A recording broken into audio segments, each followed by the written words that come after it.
Welcome everyone again to the Castlevania Ravenloft RPG. Let's see, last time we left our adventurers, they were at Yester Hill. And at Yester Hill, they had noticed several things.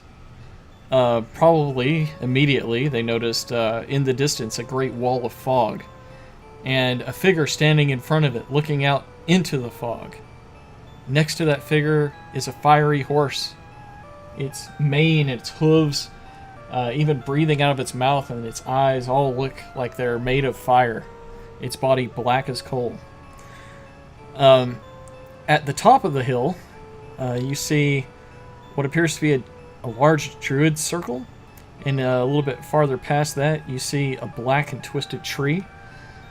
All around this hill, in concentric circles leading up to it, are very large mounds of rocks, cairns of black stones all stacked on top of each other. It's a very large area here. Occasionally lightning strikes down and hits the center of the circle.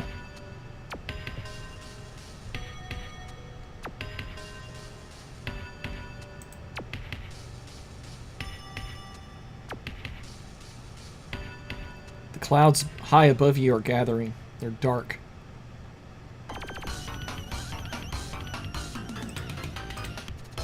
I should adjust the volume for this.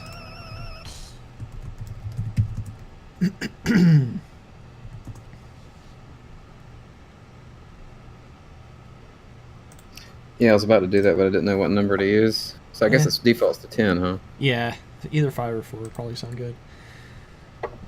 But yes, the dirt trails run up the concentric circles. There's also a path that leads up the hill.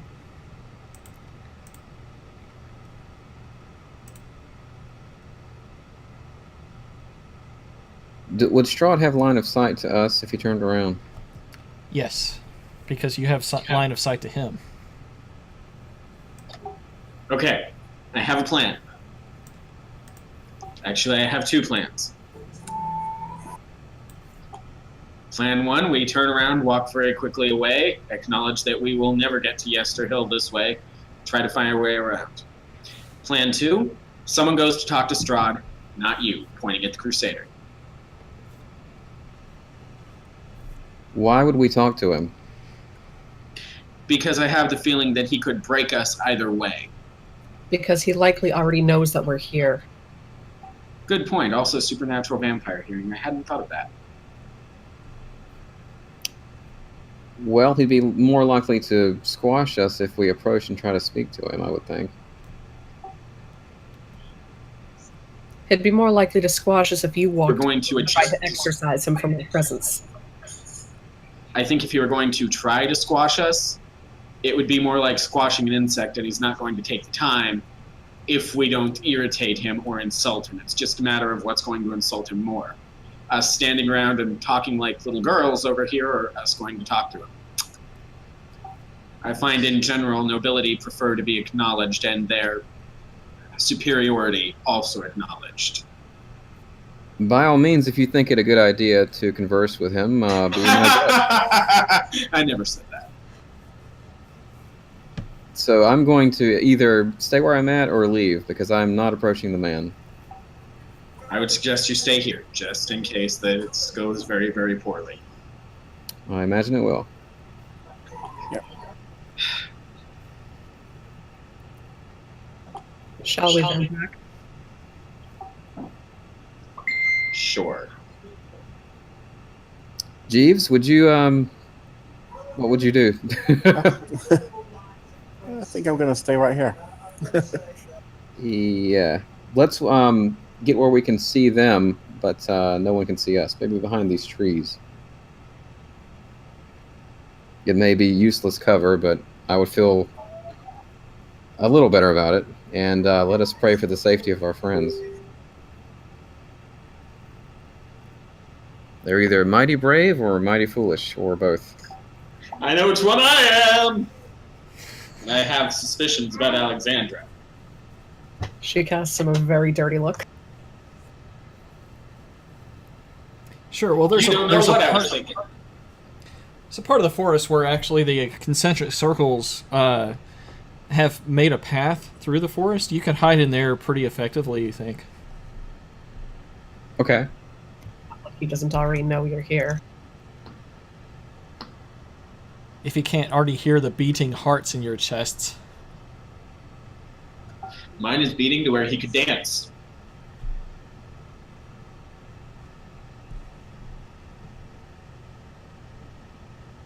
So what's the plan? Jack and Alexandra are going to talk? Apparently. And what path do you want to take? Slowly, as directly as possible. Okay. There's a concentric circle that doesn't exactly go through many trees. You can use that to mostly get around the hill to where you see him. And then it slopes down a little bit. So at this point where you're standing, it kind of looks down on him. But just a little. So you start making your way across the concentric circles there, passing these large mounds of black rock. Did we run out of music? I know I turned the volume down. I didn't mean to kill it. I haven't heard it since you turned the volume down. Let me turn it back up some. I don't think it's volume. I just don't think anything's playing. Should have been 21 songs at least. Yeah, it's tricky to paste the correct link for playlists. Well, I mean, it played 5 of them. You know? Let me try it again. You could just queue up the half-hour-long Silent Madness, if nothing else. I could try something. Hold on, I'll get the link.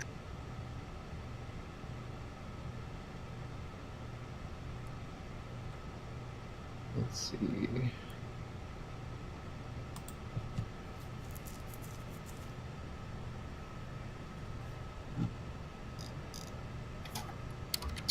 There's the link.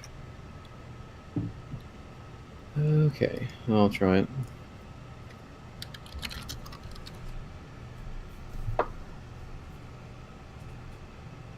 In queued. Okay.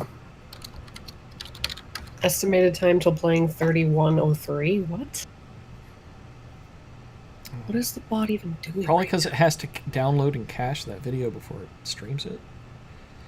No, it only does that when it's got stuff ahead of it. Position in queue number 17. Let me clear That's the rest again. of the Castlevania 8600 soundtrack. Let's reset it then. Alright. We will get this working if it kills us. Okay, trying April's video again. Still in queued. 00000.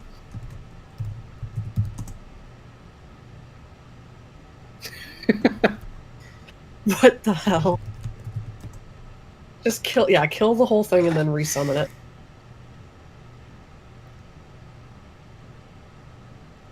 Okay, now try again. No. I'm sorry. We were talking about Paco's machine, but honestly, this one is mine. Huh. So that might be part of the problem. We could just drag the balcony bot down here if need be. Is anyone using the balcony bot? No, they're not.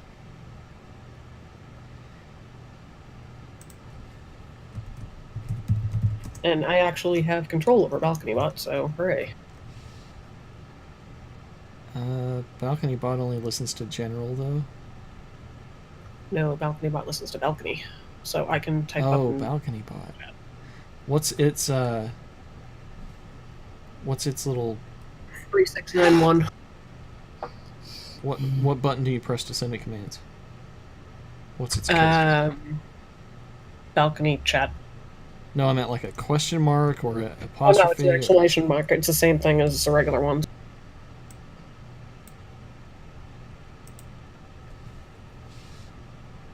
Go ahead and send it a command in the balcony chat.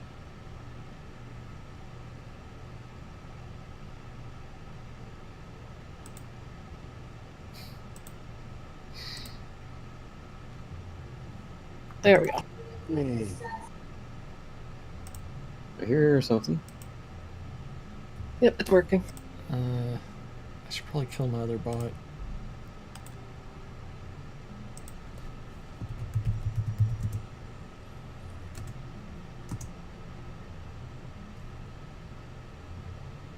Oh, would you increase its volume?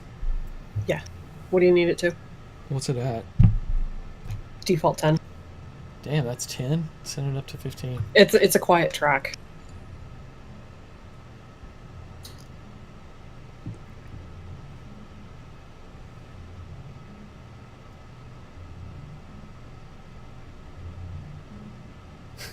Is that better? No. Hold on. Maybe I have its volume turned down. No, I don't. Is that any better? A little bit? Yeah, that's fine.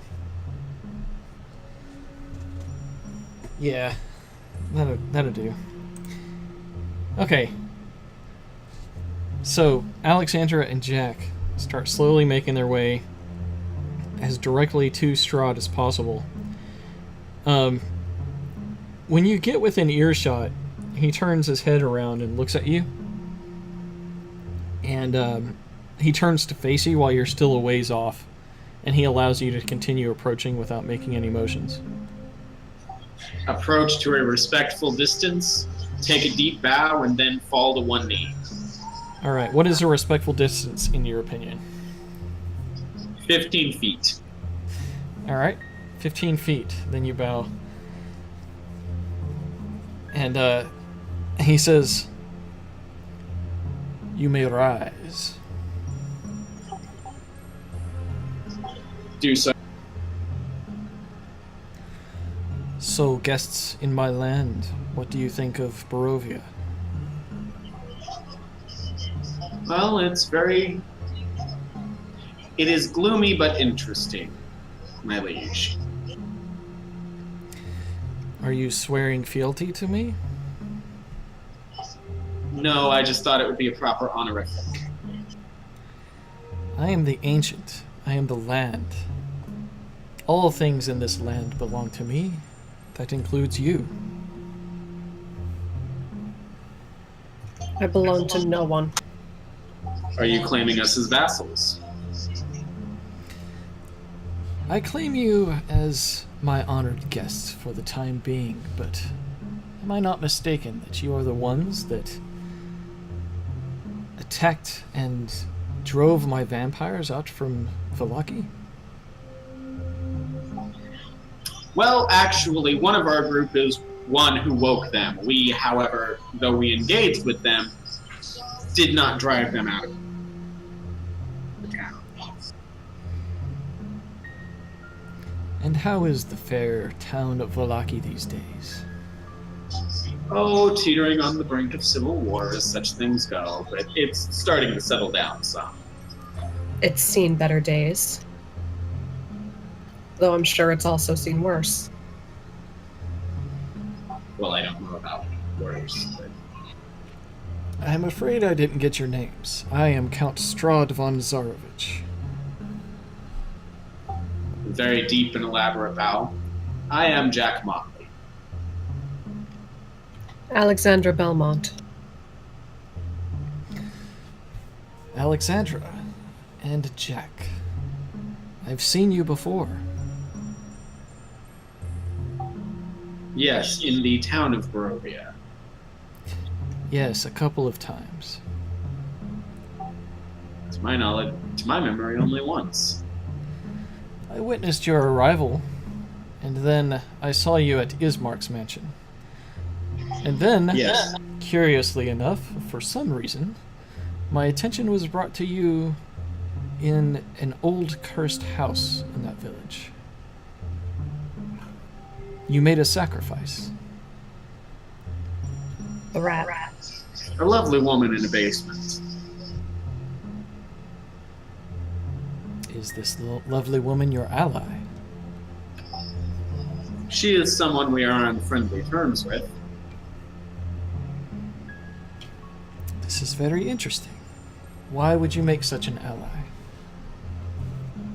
We have precious little here in this land. We could use all the allies we could get. There is no more powerful an ally in this land than myself. And no more dangerous enemy, I am certain.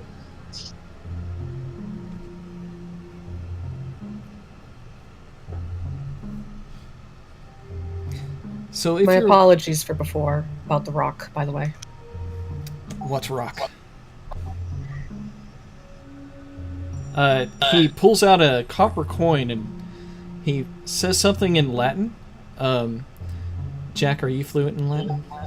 Yes, I believe so. Well, then you realize what he says basically roughly translates to a copper for your thoughts, and he flicks the coin with his thumb. It springs into the air at you. You think you could easily catch it.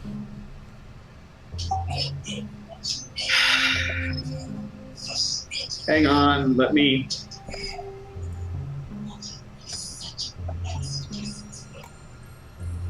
Yes, he intentionally aimed it towards you, so it was exceptionally easy to Yeah, reach. catch it. When you reach out to catch it, it vanishes.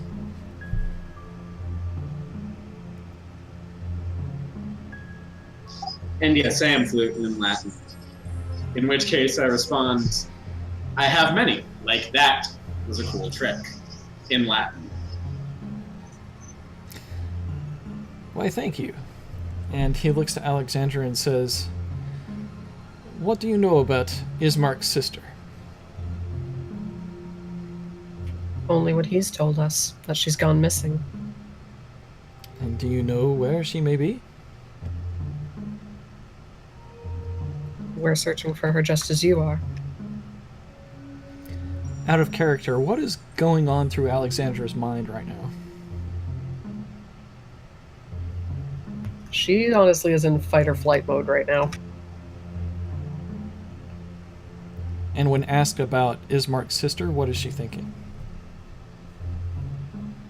A little confused because people keep saying that she resembles her, but confused as to why he would think she would know where she would be.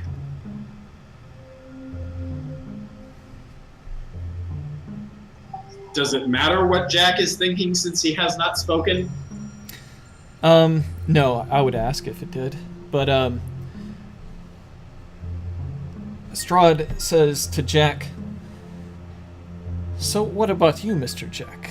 What do you think of these lands? Of the lands, sire, I believe I said. They are interesting, filled with all manner of dark but wonderful, new, everything, actually. The people here are terrified of you. I'm sure you know what they call you. And what is it that they call me? The Devil Strahd. Well, maybe the devil is just simply misunderstood. To be fair, most vassals look upon their lord with similar reverence. Did you spend a bunch of time with Ismark? Speaking of his sister, he's looking at you, Jack, and asking this question. We spent several days in his home. No, we spent a night in his home. We had dealings with him over several days. And where do you think that his sister may have gone to? Crack. In fact, Jack's face says, crack. He looks like he's considering for a moment and then says, I have my suspicions, but nothing that I would stake a reputation upon. When you said crap and you were thinking there, what was going through your mind? What was going through his mind was thinking about the prophecy that the old gypsy woman, the old Vistani woman gave us. And that it could be in relation to her, but he's not sure. Which prophecy? She gave lots of prophecy. Which part are you particularly thinking? I have to look. You can paraphrase if you'd like. You're asking because he's reading their minds, isn't he? I am relatively certain that is exactly what he's doing. That's why I was asking if it mattered whether I was speaking. Oh, well, it does now. You can roll an Arcana check if you'd like. I will.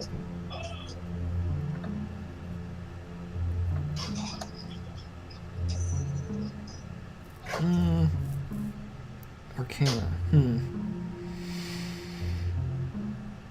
You do get the impression that when he made that coin disappear, it was kind of like seeing a material component get used in a spell.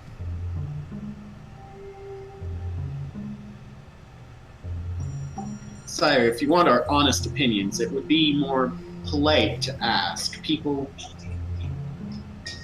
would be more polite to ask, end it there.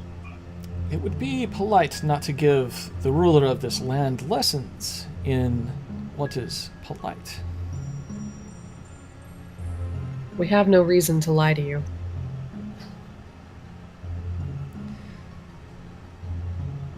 Then I assume that you offer this lesson knowing something that I seek. If so, offer it then. I suspect that you have used magic to discern at least the truth of our words. Lisa's not in Vallaki. We've already asked around.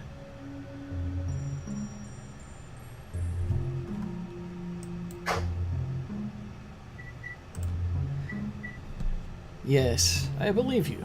I do not think that she may be there either. Behind Strahd, you see the giant wall of mist of which you normally see nothing through. It looks like about a mile away you see a distant city. The outline of it is very... It would be very easy to discern this city from another because it has such a unique set of buildings and architecture.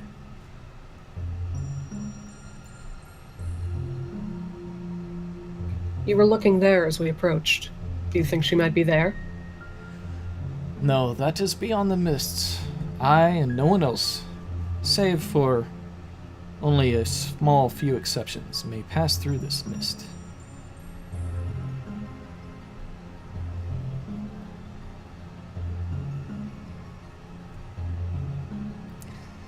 I am afraid that is what ties you to my domain.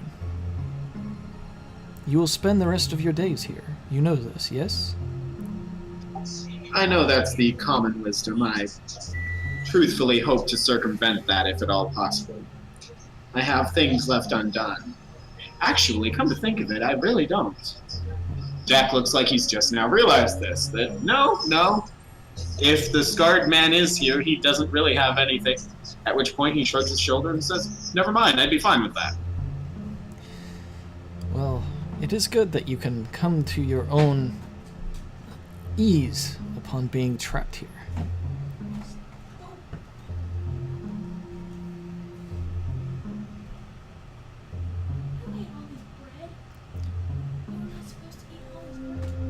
Good night.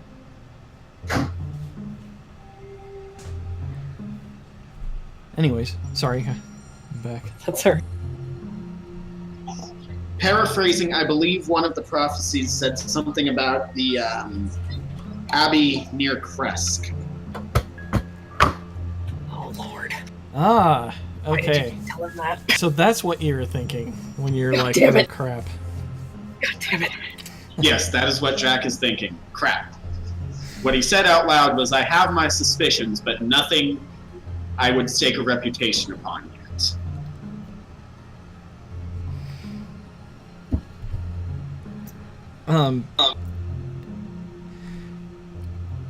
You see that Strahd smiles just ever so slightly, as if he got what he was looking for. And his demeanor changes a bit. He's a little bit more relaxed. He says, Your friend Ismark. I have visited him to see if his sister has returned to him. Does he remain among the living? Yes, it seems that he has found interest in one of the village women. Is good. she still alive? She is still alive, although she is no longer in the village. Oh. She is a guest in my castle. An actual guest in, say, a bedroom getting good food and not, say, a dungeon subsisting on gruel and water? I get the feeling he wouldn't lie to us, Jack. If she was a prisoner, he would have stayed. I'm not saying he would lie. I'm saying I've known a lot of nobles, and when they say guest, that's sometimes what they mean. You have no reason to be concerned. That is, if you can do me a favor. What is it you could possibly need from us? Would it be to find a certain someone? Yes. If you bring her to the castle, Ismark will have his friend Elena back. The reason I did not speak this aloud is because I have no clue if this, whether or not she is actually there. I would hate for a baseless assumption based on the words of an old wise woman to cause any harm or inconvenience to someone we've come to know. You said when she is there. Where exactly are you speaking? Damn it, Jack. You know of where I'm speaking, sire, I am relatively certain. I asked you a direct question, Jack. What did you say about politeness? Well, among what I said about politeness was an implication that it's rude to go looking through people's thoughts, but since you insist, the abbey near Kresk. Ah, Saint Markovia's Abbey. And if we were to bring her right to you, what guarantees have we that you'd even let Ismark continue to be among the living? I think vis-a-vis that whole insects and the energy it requires squashing them. The village of Barovia needs a good leader. Ismark's family has served for generations. It would be a shame if his bloodline stopped now.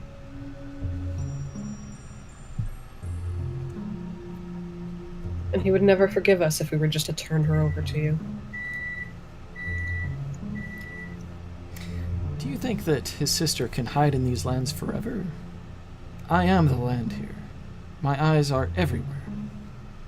It's just a matter of time. I'm only And yet, asking with you all to... due respect, Lord, you haven't found her yet either. I'm only asking you to speed up this process.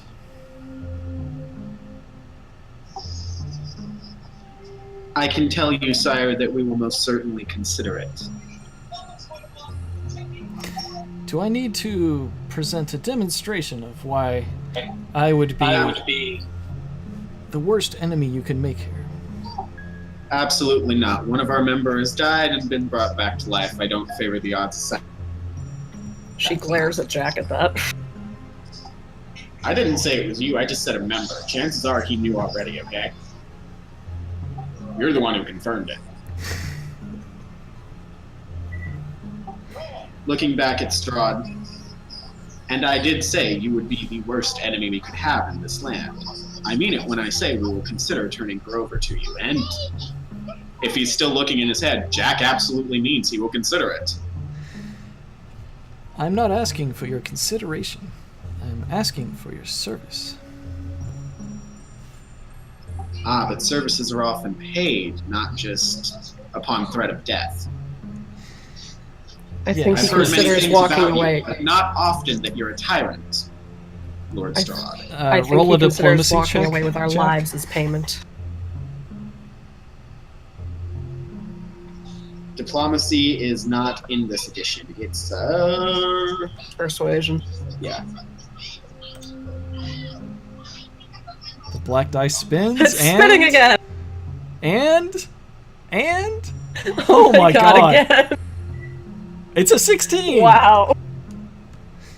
Okay, Jack, you succeed. What were you trying to persuade him to do? I was heavily implying that the woman should at least be returned to Ismark, given the ease with which she was taken.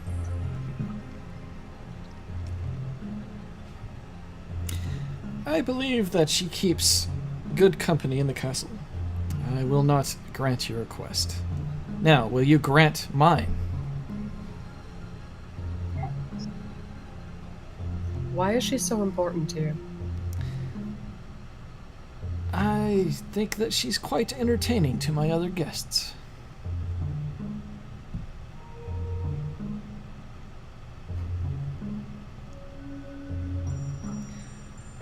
This From is a what we simple understand- arrangement. You do this for me, and your life will be less dreary here. From what we understand, she was a doctor in the village of Barovia. Won't they be missing her services? Oh, you're speaking of Lisa. I thought that you were speaking of Elena.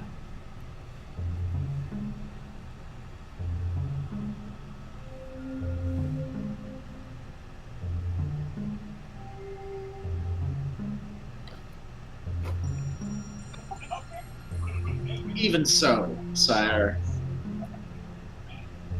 could you perhaps set free of us those who wish to be set free of your lands, were we to do this? I have no control over the mists. You're here as long as I am, and that will be quite a long time indeed. Are the gates to heaven here barred as well? I know nothing of the gates of heaven and hell in this place.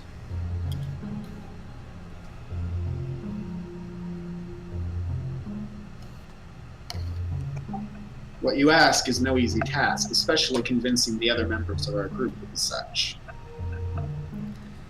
It's quite simple. You're just doing something you're already doing. One of our members would be most against handing her over to you.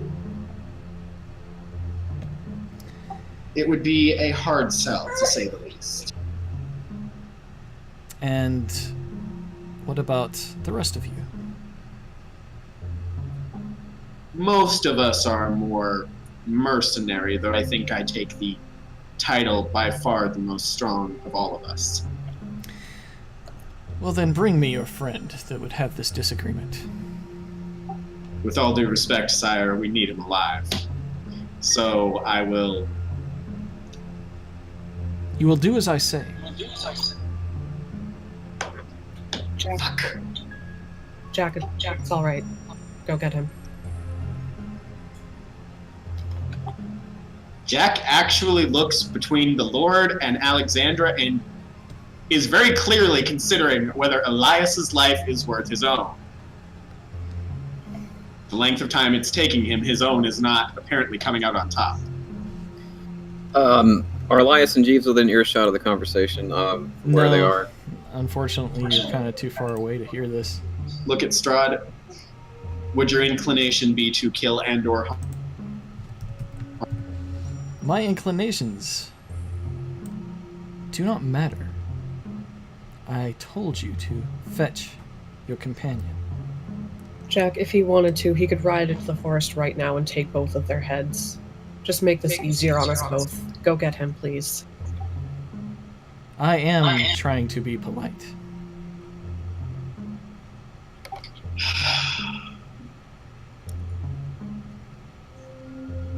He looks at Alexandra, making it very clear that this is not what he would like to be doing. Then he smiles at her. He turns and walks back to the forest.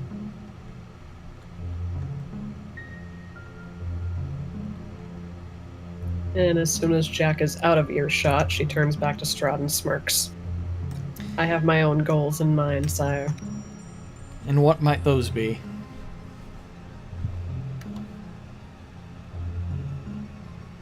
I recently lost someone that could have been very important to me. And may be very important in the future. I am pained by your loss, madam. His dead voice and dead eyes convey no such emotion to you. But he asks you, who is it that you lost? The former captain of the guard in Vallaki, Izek Strasny. Ah, the boy that I gave the arm to. He helped keep that village quite interesting for me and my musings. For many years, I enjoyed watching him grow. He is now dead. My companions murdered him. And you wish to have him returned to you. Not at the moment, but perhaps eventually. If you accomplish what I ask, I will grant you this gift. With one small condition, if I may, sire. You may. The man was a maniac, completely out of his mind. He was the one who murdered me. Then why do you wish to have him back? Because I don't doubt your power, and there may be a way that you can take away that madness, if you were to return him. I will not lie to you. This is something beyond my power. To change a man's soul and mind. To bring one back from death's embrace might not be impossible.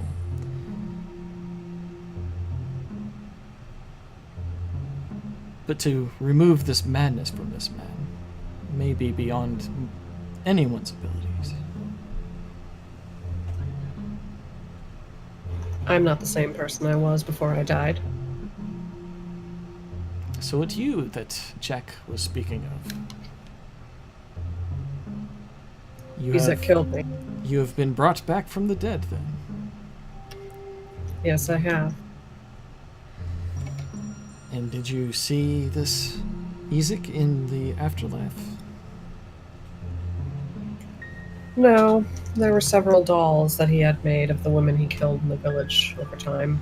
I unfortunately had my soul trapped within one. How interesting.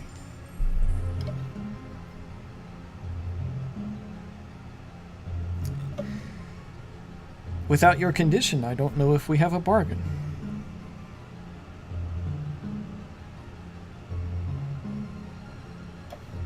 And I suppose I'll just have to count on the fact that he won't try to kill me again, knowing what he may know. All I can guarantee is that I can bring him back to you. They took his hand. Would you be able to fix it and give it back to him? If you have his hand, it will make it much easier for me to bring him back. I can get it.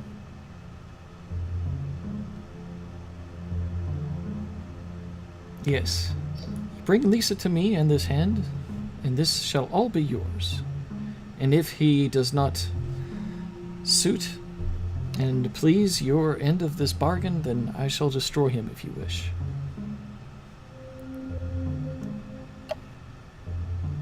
She smiles darkly and nods.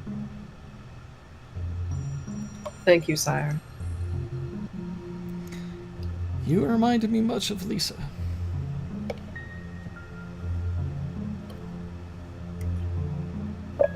I keep hearing that. If it was her soul in your body, perhaps things could have been different. But I hope at least you can consider me a true ally in these lands, my lady. And he reaches out he extends his hand to shake on the bargain that you will be bringing Lisa to him in exchange for getting Ezek back. She hesitates for only a moment, but then slowly reaches her hand out as well. His icy cold grip firmly shakes your hand and seals the deal. Just then, we'll see how much progress Jack has made in completing the task that Strahd has given him.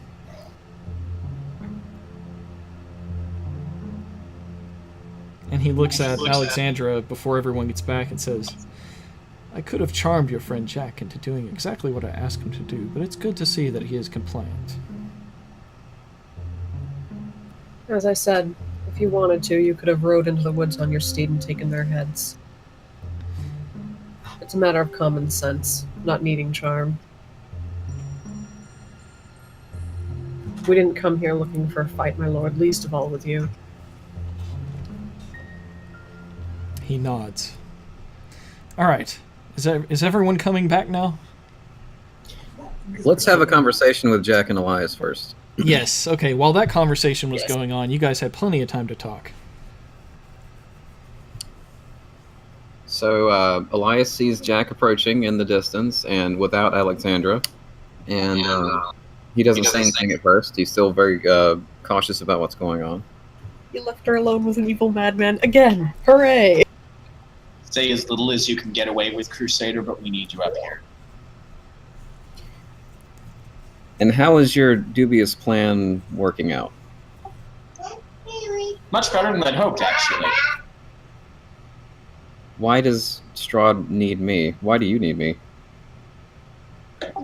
Why does anyone need a man of God? Because when all else fails, it helps to pray into the air. Uh-huh. So would it not be, I can't see this ending well in any situation, Jack.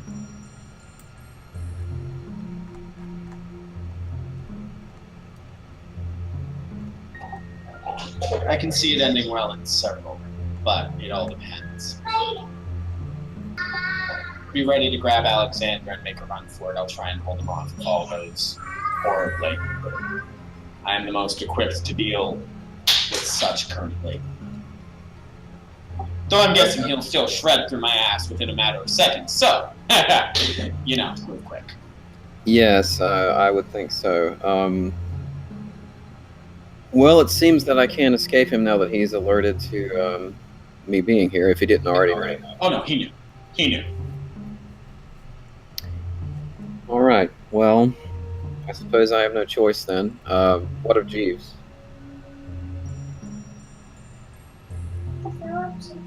On the off chance he doesn't know all of us, I would suggest Jeeves stays here, though I will leave that up to him. He might be able to retrieve our bodies and work something out with the priest, who knows. Or Van Richten might, if all those works. Actually, no, Jack would have said Bertopia might. Good idea.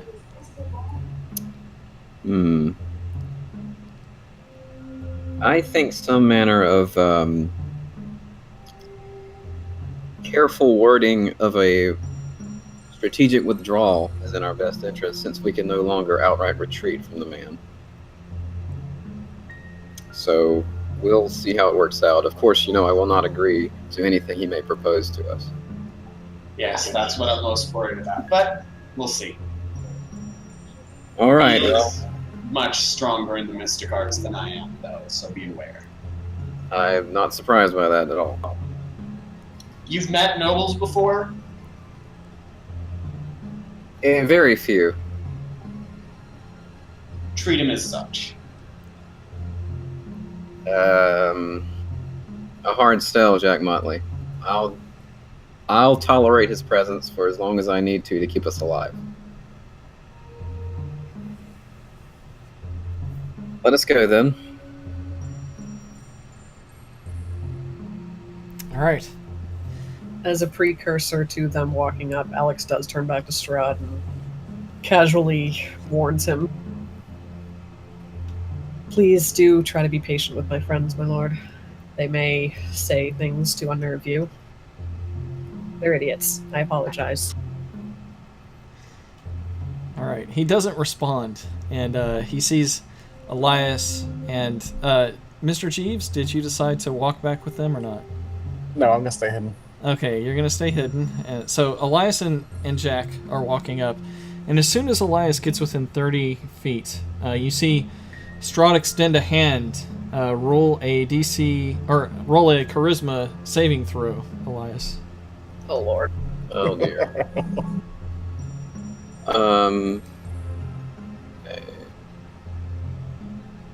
Oh, Miserable. Wow. Everyone sees Elias's shadow detach from his body. It begins to grow into a dark form of its own volition, its own movements. It gives you memories back to the death house when you saw the living shadows before. It slowly walks past Elias and stands next to Strahd. But Elias, you no longer cast a shadow. Oh, god damn it! Great. This gets better and better, my friends. He looks to you and he says, "You are the ones your friends mentioned may have a problem with my arrangements. What is your name?" My name is Elias Asher, and depending on how deep he wants to read his mind, he'll know that's true or not. The fiery horse begins to trot next to you, uncomfortably close. Elias quivers and starts to step backwards.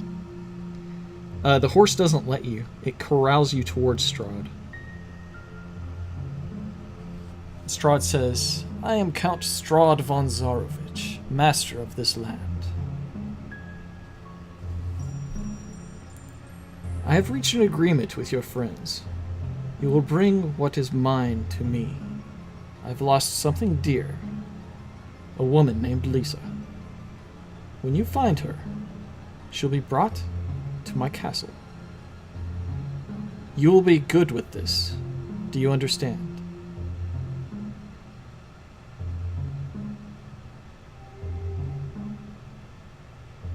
He looks at Jack and Alexandra to try to confirm that they agreed to that. She casts a look to Elias back, warning him not to question anything, and not to open his mouth or try to debate it. Jack's got a poker face. Okay.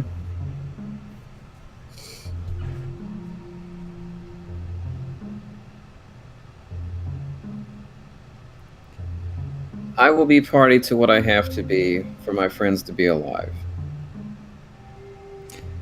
Then we shall have no problems. I believe this meeting is concluded. If you don't mind, I will take my leave, unless anyone has any questions. Thank you for your patience and graciousness, my lord. He gives you a short nod. Jack does not say a fucking word. All right. Anyone else? Nope. Strahd is throwing a leg over his nightmare, and it begins to trot, but not on the ground. It begins to slowly rise, as if each step brings it on something invisible, but yet you know it's only thin air, as it begins to ride over the top of you and towards Castle Ravenloft in the distance, where you can only What if assume Elias' that shadow? the direction is. Elias' shadow is disappearing into the woods. It appears like it's following in the same direction.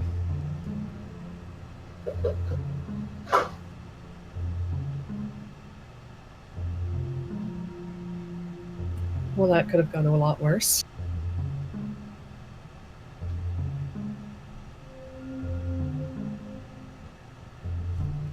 My agreement of doing what I needed to keep you all alive did not involve actually getting Lisa, but agreeing to let him leave without killing him.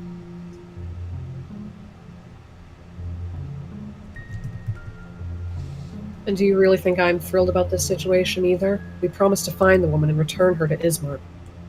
I'm never sure what you're thrilled with or not, Alexandra. And what exactly is that supposed to mean? You seemed almost opportunistic of speaking with the man. He was almost assuredly waiting for us. He knew we were here. I did what I had to More keep than you that, all he knew we were alive. coming. He knew our names. He has watched us as we were at least in Barovia. Well, he could read your mind, couldn't he? Yes. I did what I had to keep you all alive and safe. No one here is happy. I also did not suggest we actually go through with it, but Well, what's we'll done worry is about that when we come to it.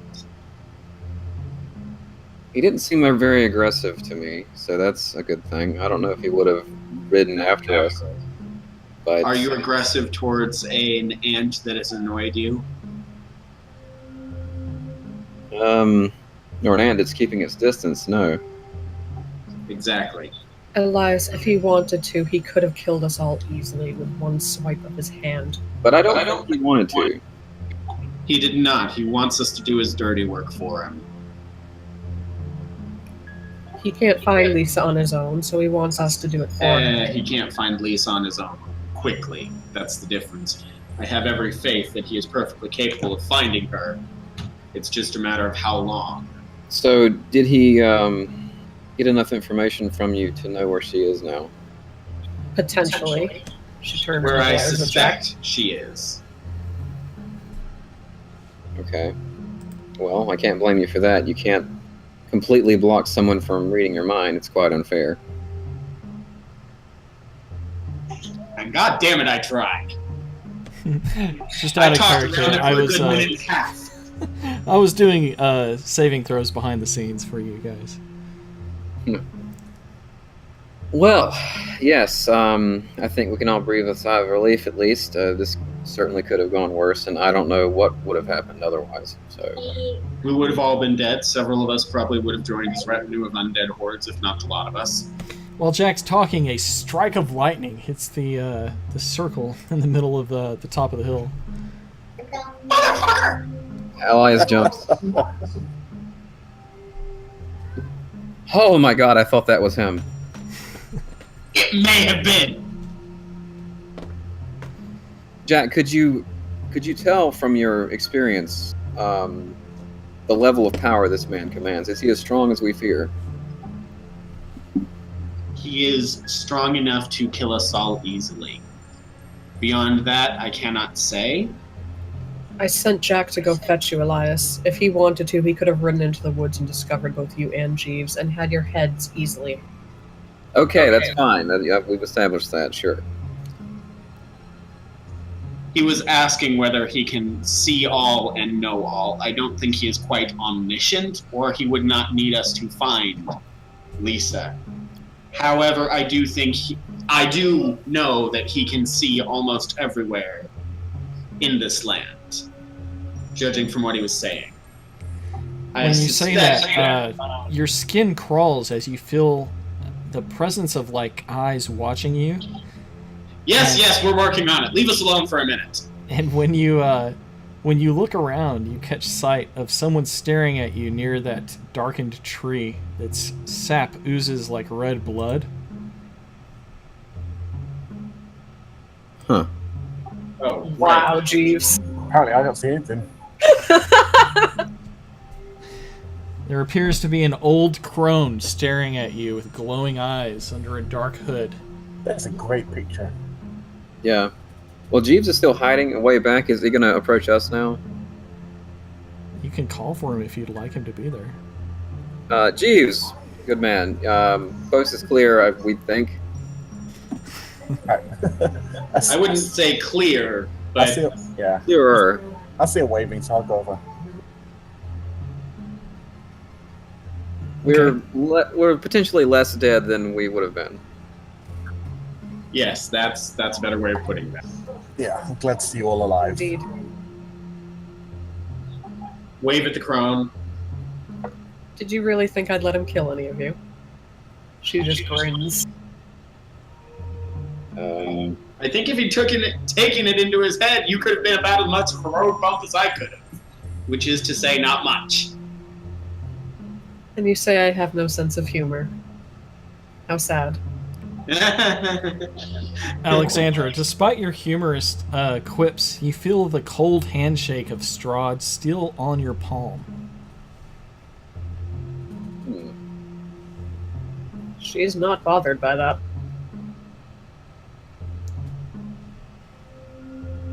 Nobody saw them shake hands, right? Nope. Yeah. Wave at the crone and be like, hi! She doesn't respond. Friend, foe, soul-stealing, child-eating witch. Yes, because that's a great way to make friends, Jack. She continues to just stare at you. So do we have do we see the axe sticking in the tree too, Mike? Yes, there's a big silvery axe hanging out of the tree. It's looks like it was a vertical chop into the tree, not a horizontal one. You said, toward the did base. you say silver? I did say that just now. Let me double check. I believe it is silvered. So which do we deal with first? The old woman in the tree line or the shiny axe over there? They both have potential of being a trap and killing us. Probably the woman, because she can talk. You're right. She can move. She can talk theoretically. Let's go talk to the old woman. It looks like it's made of mostly metal, but you don't. Although it's shiny, despite being obviously there for a long time, you can't tell if it's silver or not. Yeah, we wouldn't be able to visually tell anyway, because silver just looks like nickel or steel or whatever. So. Mm-hmm. It does look impressive, though. Right. Shall we? Yes, so Elias goes with Jack to approach the old lady. Or woman, or man, or whatever. So Elias and Jack, anyone else? We all follow. Okay. The crone remains motionless as you approach. And when you get to her, you see that the tree is definitely bleeding.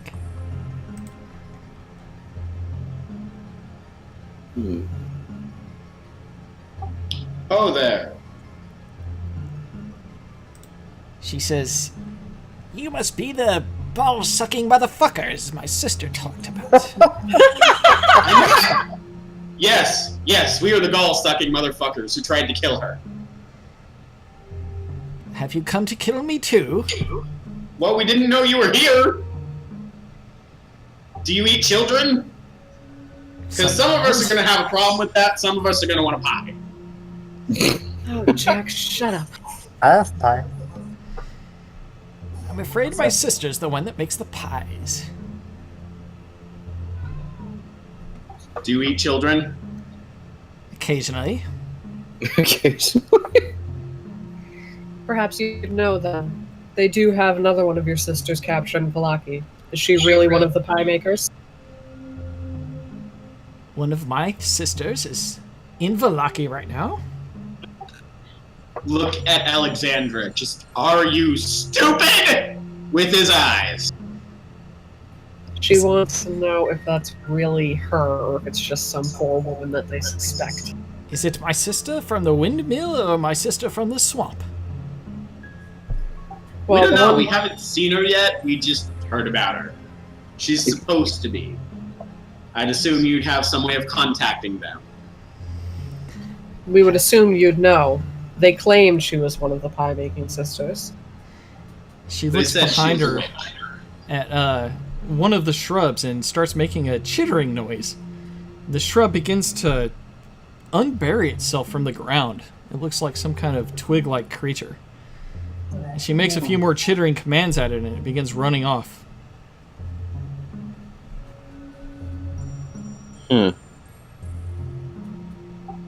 you the eldest sister? No. Are you saying that I look at the oldest? No, I'm saying you have the largest aura of power among them that I've felt so far. I was once the most beautiful of the three of us.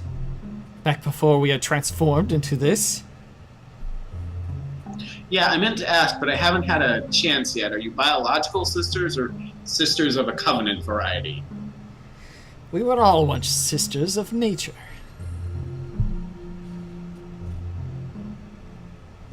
Dare I ask what happened? Well, the devil Strahd happened.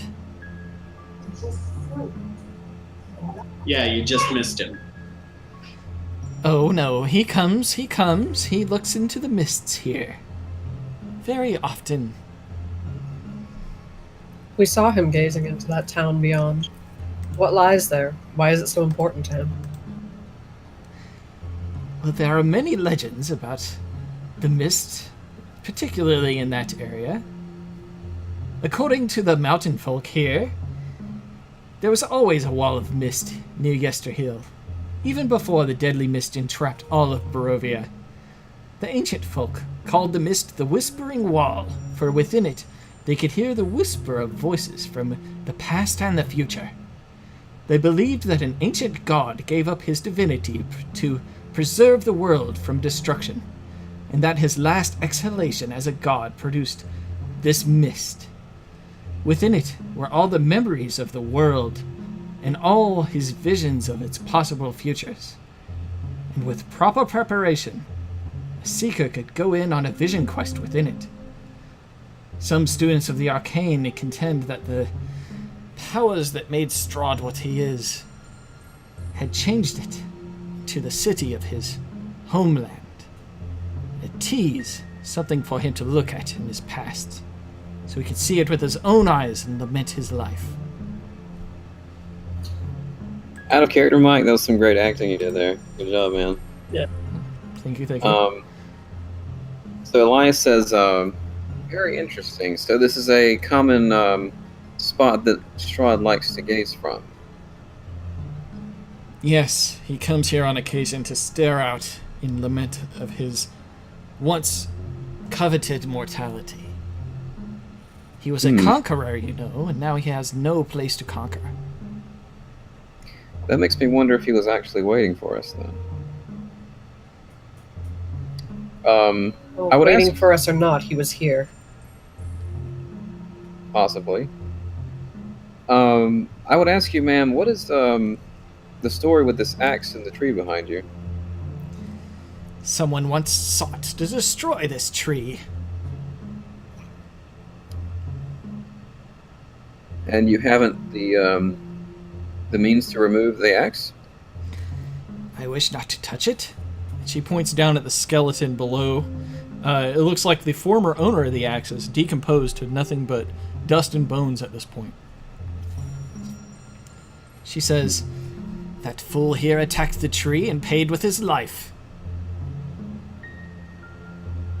Did you come here to destroy this tree?"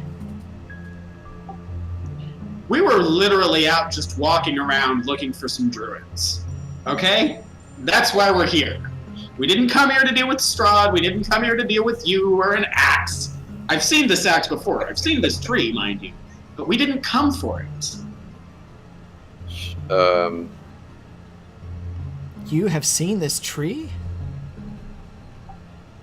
Potentially. Why'd you have to say that? Reasons. The druids here worship this tree. They worship me as well. I am more ancient than they can remember. So do you like the druids? The druids are good company. Well, your friends attacked ours. They stole something that was precious to friends of ours. We came to get them back. Whether or not any of the druids has to die is their own choice. And what did they take? The gems that help the vineyard grow. If I tell you where to find this gem, will you leave me and this tree be? There are 3 of them, one of which is at Strahd's castle that we know of. The druids possess the other 2. That is not an answer to my question, dear. She looks back and forth amongst her comrades, as if trying to gauge what their decision would be. Jack's looking specifically at Elias. Yeah. Given that this that you've been so helpful, ma'am, I have no present qualms with that. Fine, then I shall tell you. The Both gem that gems? you seek was placed in a giant tree. They performed a ritual on it, and it stormed off. So the gem is in the tree, wherever it happens to be. Yes.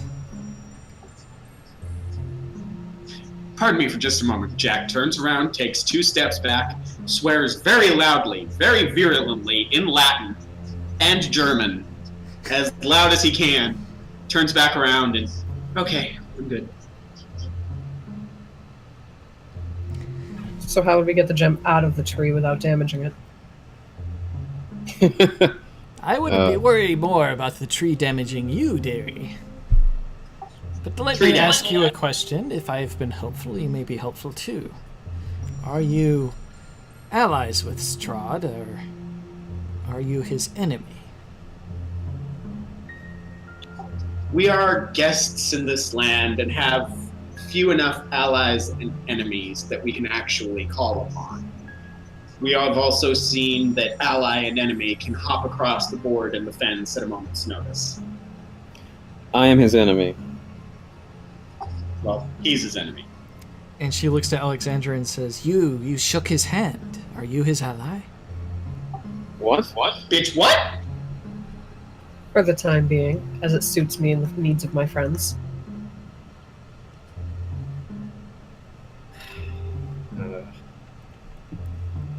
Great. What did you agree to? What Jack told you, to bring Lisa to him.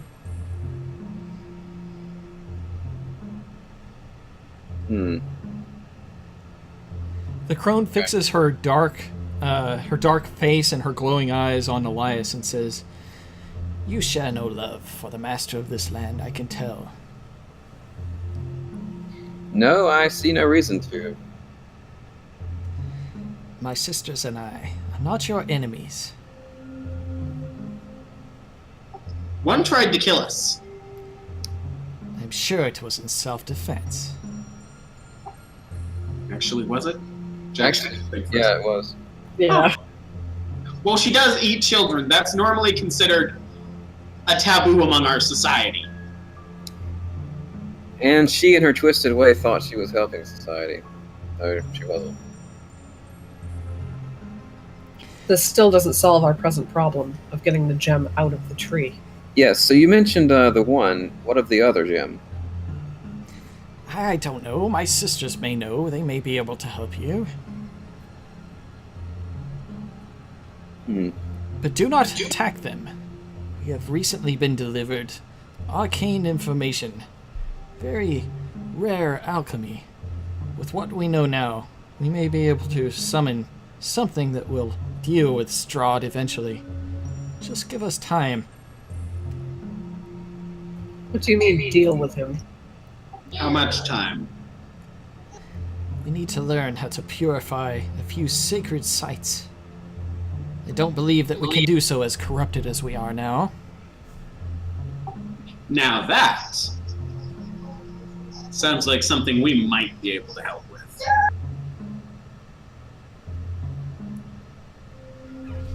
I believe perhaps we would try a few holy prayers, but we do not speak to your gods. We are creatures of natures. Do you have a map?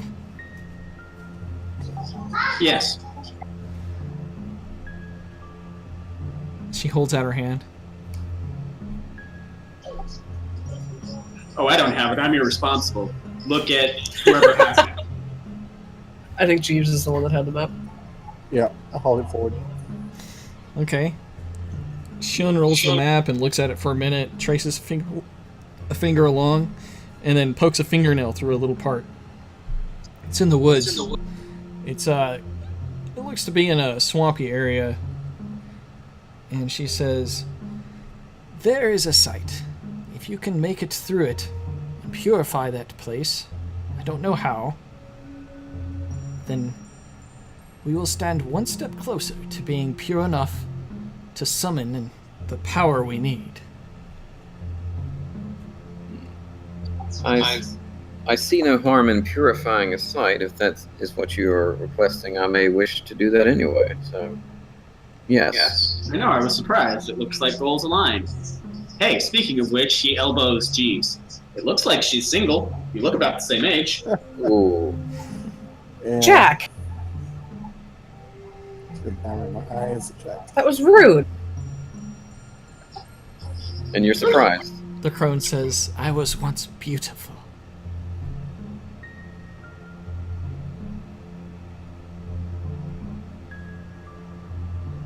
Perhaps if the lands that you ask for are purified, you could be again. I'm afraid it's been too long for me, but perhaps this land can become less corrupted by his curse. If he finds out that I and my sisters would contort against him, then surely he would make us suffer. How long will it be before you know whether the woman taken captive in Vallaki is one of your sisters? I shall know within a day or two. Ugh. It would take us about the same amount of time to make that fact known. Yes, but if we're not quick, they're going to get antsy and try to kill her. All the more reason we should get one of the gems as we can and hurry back there. We did make a promise to the Baron, after all. And I have I can get unfinished back there business quick. I have within my power currently the ability to get back there faster than you do. It's just a matter of whether or not I should do it, but that's neither here nor there at the moment. The Baron would still be disappointed if all of his quote-unquote honored guests couldn't be there, Jack. And if we are going to enter into an alliance with this woman, we'll need to save her sister. I am looking ahead.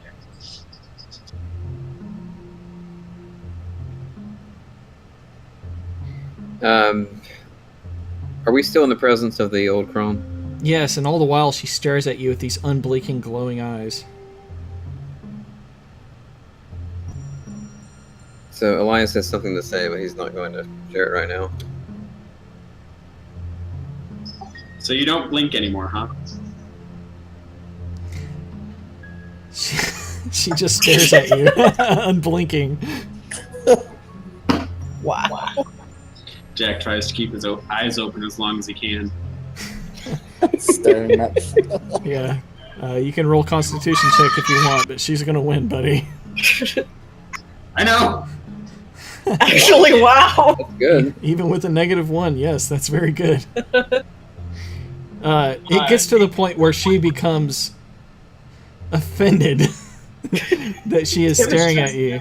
She says, "I was once worth looking at. Afraid you won't find anything pleasant here anymore." Personally, I find appearances to be disturbing and deceiving. We She don't have time to stand around, forcefully blinks her eyes. Oh, thank God. Jack blinks after her. Jack. Wow. My friend only means to be humorous. Be not offended.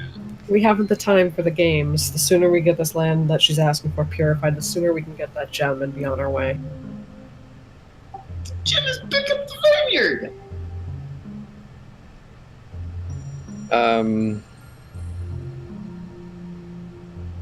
Well, I think we should be off, my friends. Time's wasting. Do you have a name or some way we can contact you or your sisters? Names. Don't worry about names. If you need me, come back here. I will see you.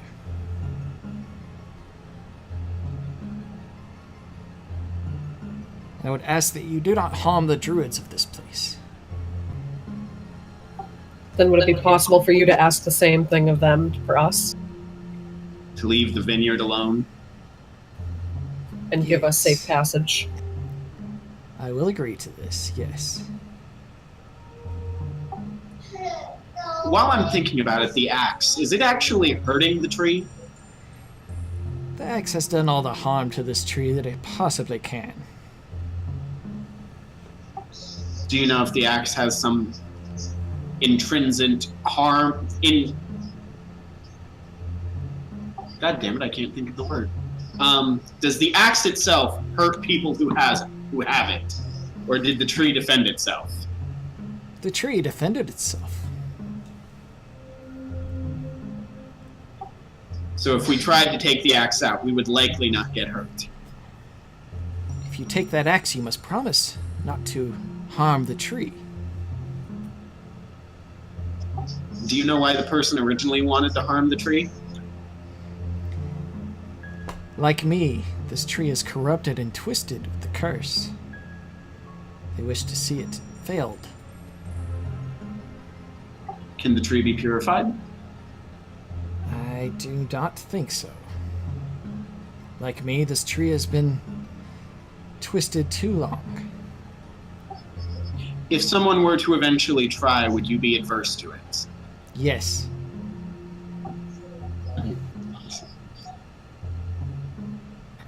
Then can you at least prevent whatever corruption leaks from this tree from spreading further? No.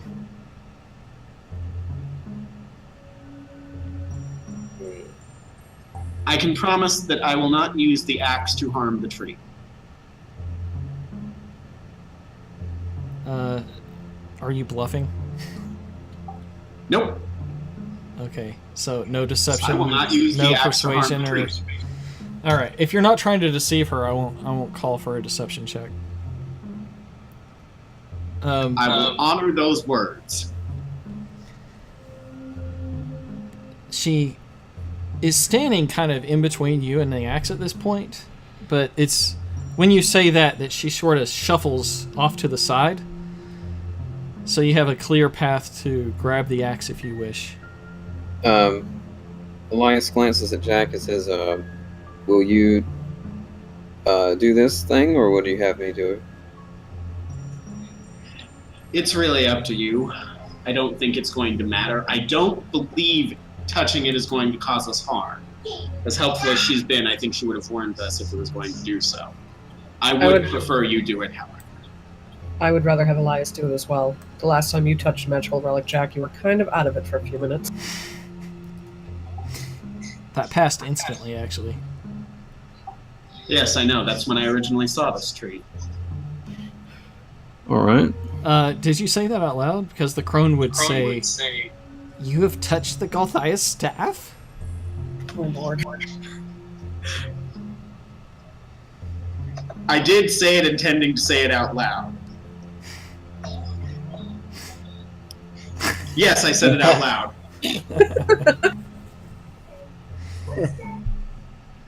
The staff, do you have it? I don't. It was broken in combat. A pity. It will take a long time to grow another.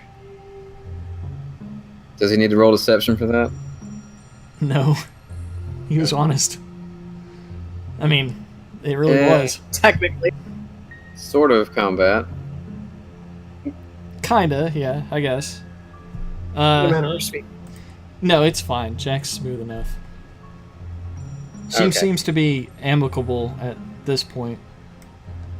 Okay, so Elias approaches the axe in the tree, and before doing so, speaks a prayer that has no effectual power, but does so anyway before he reaches out for the axe. Spoken like a man who doesn't believe in the power of prayer but uses it anyway. That's not what I meant, man. He just meant he wasn't casting a spell intentionally. Right. I'm just kidding. Okay, this handle is carved with leaves and vines, and the weapon waves half as much as a normal battle axe when you pull it free of the roots, or the base of the tree. You can tell that this is a magical weapon. It is not tarnished whatsoever by time. It looks as new as the day it was made. When you wield this axe, you feel like it has a certain affinity towards you in particular, as if you, as a good-natured person, would be one that deserves to hold such an axe as this. And you feel that if you spend a little bit of time with it, you'll be able to attune yourself to it to get the full benefits of it. Until then, it will just remain a regular battle axe type weapon. Even though he's just taken it and he realizes these things, he does turn to Alexandra and say, I see you taking a liking to that axe you were carrying. Would you perhaps prefer this as opposed to Ezek's? If it's all the same, I'll hold on to this one. I don't know if that axe would accept me as a wielder. Though I do appreciate the offer, Elias. Thank you. I see then. Well, I may be the default carrier then, because I don't think our other two members would be quite... That thing looks heavy, unwieldy, and entirely ineffectual. You'd be surprised how light it is, Jack, actually, but it certainly is a weapon that would be more effective with strength. Even so, I'll trust my wit and guile over your axe any day. I have never been much of an axe man myself, but I feel an interesting energy from this weapon. I think I will carry it with me. And she looks at you and says, "You will not harm the tree." I don't believe it's in our current plans to harm the tree, my dear. Ma'am, you have been most helpful to us, and given that you have done no wrongs that I have seen, I presently have no reason to harm you or the tree or anything else in the area. I eat children. Yes, we've established that. I hope you are not going to say it again. Yes, I heard How you. often do you go looking for them? Children are a rare morsel. I only enjoy when I have the opportunity. So you eat stupid, silly children who disobey their parents' direct directions and wander into the woods alone. Only human children. But you So don't then the go answer looking is yes. for them. You eat the ones that come to you. She just shrugs. So Elias's hand tightens around the shaft of the axe, and he grits his teeth and he shakes his head. And in his mind, he's rationalizing what he thinks this woman should be, ideally, as like a neutral nature following entity, where she's not evil but she's not good. So he's trying to see her as something in the middle. And the more she talks about the children, the more conflict he has. Perhaps this right, conversation Churchman, let's should go. be changed. Yeah, you definitely Jack- sense a good bit of chaos and evil coming from her. Jack grabs Elias's shoulder, spins him about, and starts walking the opposite direction with him. Jack, I'm having second thoughts. Well, Elias, I need to hear all about Jesus. Otherwise, I'm going to go sin a whole bunch more. We should And I be will off. explain every single one I intend to do before and after. We should be off anyway, gentlemen. We need to get our business done here quickly. Very well. In fact, I'm thinking up a few right now with Davian's most attractive family members. He definitely has a daughter, but the daughter has a baby. The baby has other relatives to watch it. Gentlemen, back to the task at hand. I'm pushing Elias back to the task at hand. Yeah, he's allowing him to as well. So It's trouble. He's heavy. Alex just shakes her head and puts her arm around Jesus' shoulder. Let's go, old man.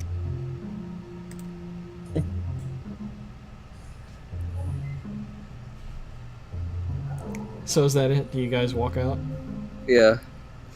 All right. As you depart from the woman and the tree, she keeps her glowing eyes fixated on you until you're out of sight. Not long afterwards, you eventually find yourself on the path back to the winery. And you may pass it or stop there or tell me what you want. Let's stop there and try to pull a gem out of a tree. So, out of character question about that. So, Elias's final blow on the tree, he did bring his sword down towards the light that was inside the tree, which was green. Uh-huh. Did that dislodge it in any way, or did it fall, or was it in the possible line of sight for anyone to have seen it? All you can tell is that there's still a glowing green pulsing light somewhere within the trunk of the tree. There are arms. You could probably fit an arm in some of the knotholes of the tree and explore. Alex around. is not going anywhere near that thing. Jack looks around. Anyone else going to volunteer about the glowing magic light? I'll do it, no problem. No, you did the last one. Let him do it. He has the affinity for shiny things. Sure, I'll stick my hand in. Okay. Works for me. Go on, Jeeves. Jeeves, you stick your hand in and fish around for a while to where you think the light grows the brightest, and you find your hand around something feels like a stone. Yes. You pull it out, and it is indeed a glowing pine-stone-caped gem. Ooh, shiny. Son of Yes. a fuck whistle. Yes, shiny, and it doesn't belong to you, my friend. Taking credit for it anyway. Come on.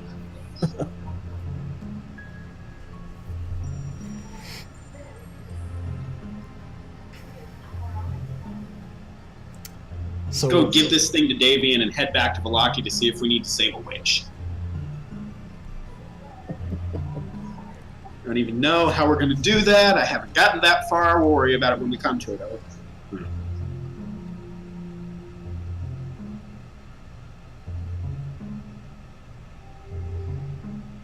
The thing about that, Jack, is even if we try to establish some manner of partnership with these witches, do you really think the one that we almost killed will be party to it? Don't know. Last we met, she, I believe she called us something like motherfuckers as well, if I remember correctly. Yeah. People here do that a lot. She said ball-sucking motherfuckers, to be exact. Yeah, same line as the other sister, yeah. Yeah, that's why she said it. I don't know if she will, I don't know if she won't. I know there's only one way to find out. Yes, it seems like they do want to be rid of Strahd, so maybe that will be stronger than her bad experiences. Which is curious, considering she stated she was an ally of Strahd in the beginning of our conversation.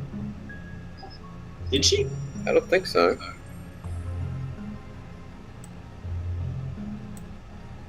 Did she, Mike? No. I thought she did. Whatevsies. Yeah.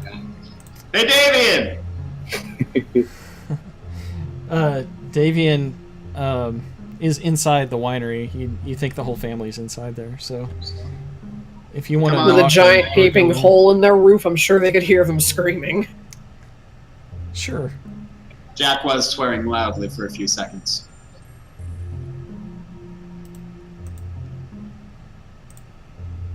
You know, it almost stands to reason they would be curious and walk outside and see the glowing green light and think, hey... No, I think they were just happy the glowing green light didn't come back and start beating on their house again.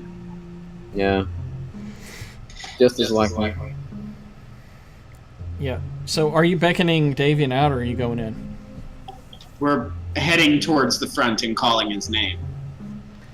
Okay. Well, he does emerge eventually from the inside the winery. My friend here has his hands on your rock. Yeah, One of them, anyway. I'll toss him the rock. Davian deftly catches the acorn-shaped gem. It says, "Oh, you've found the weakest of those. Thank you. This will at least get us back into the business of growing wine. We can get some good grapes started with this." In case you weren't aware, my friend, apparently that was powering the tree that attacked us. Ah, well, I knew those druids were up to no good. Lord only knows what they're doing with the other one. I Yes. wonder, Davian, do you need help purifying the vats? I know that the wine that was within them was poisoned. Ah, yes, we're unable to ship out any wine without... Oh god, that's scary. Right. What? Let me fix that. Strahd heard us! Oh lord. Damn, man. Some intense Castlevania music there for a second. Well, this was because like I had to go from 55 to 5. So- It's All right. long stuff. After the Raven shot himself, he doesn't remember what he was talking about.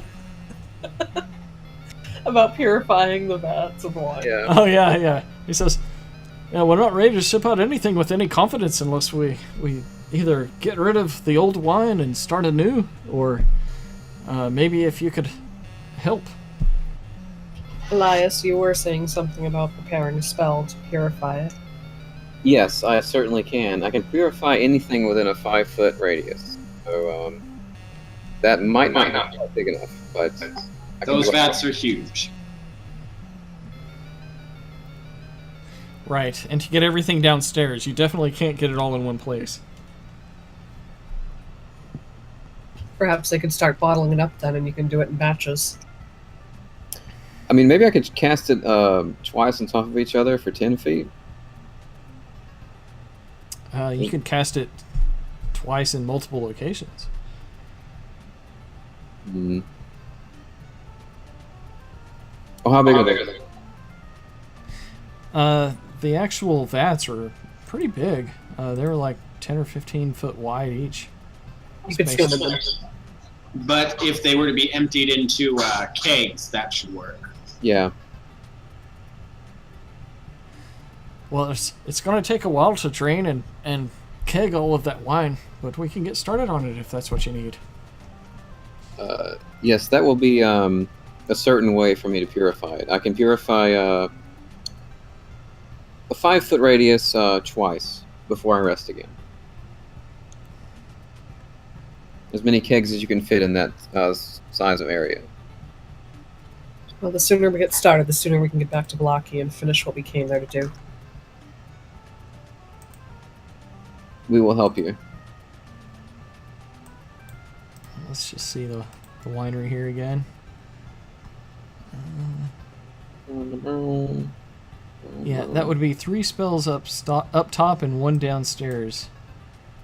If they brought everything downstairs up and place that kind of in between the 2 kegs, or the 2 vats. What's the radius? 5 feet on each, and I have 2 casts. Oh, you would basically have to be in the vats if they were going to do it in the vats. But Strip naked, jump on in. No, I have a range like to cast it towards 10 feet, but the sphere of purification is 5 feet. You see what I'm saying? Like I can cast the spell itself 10 feet away from me.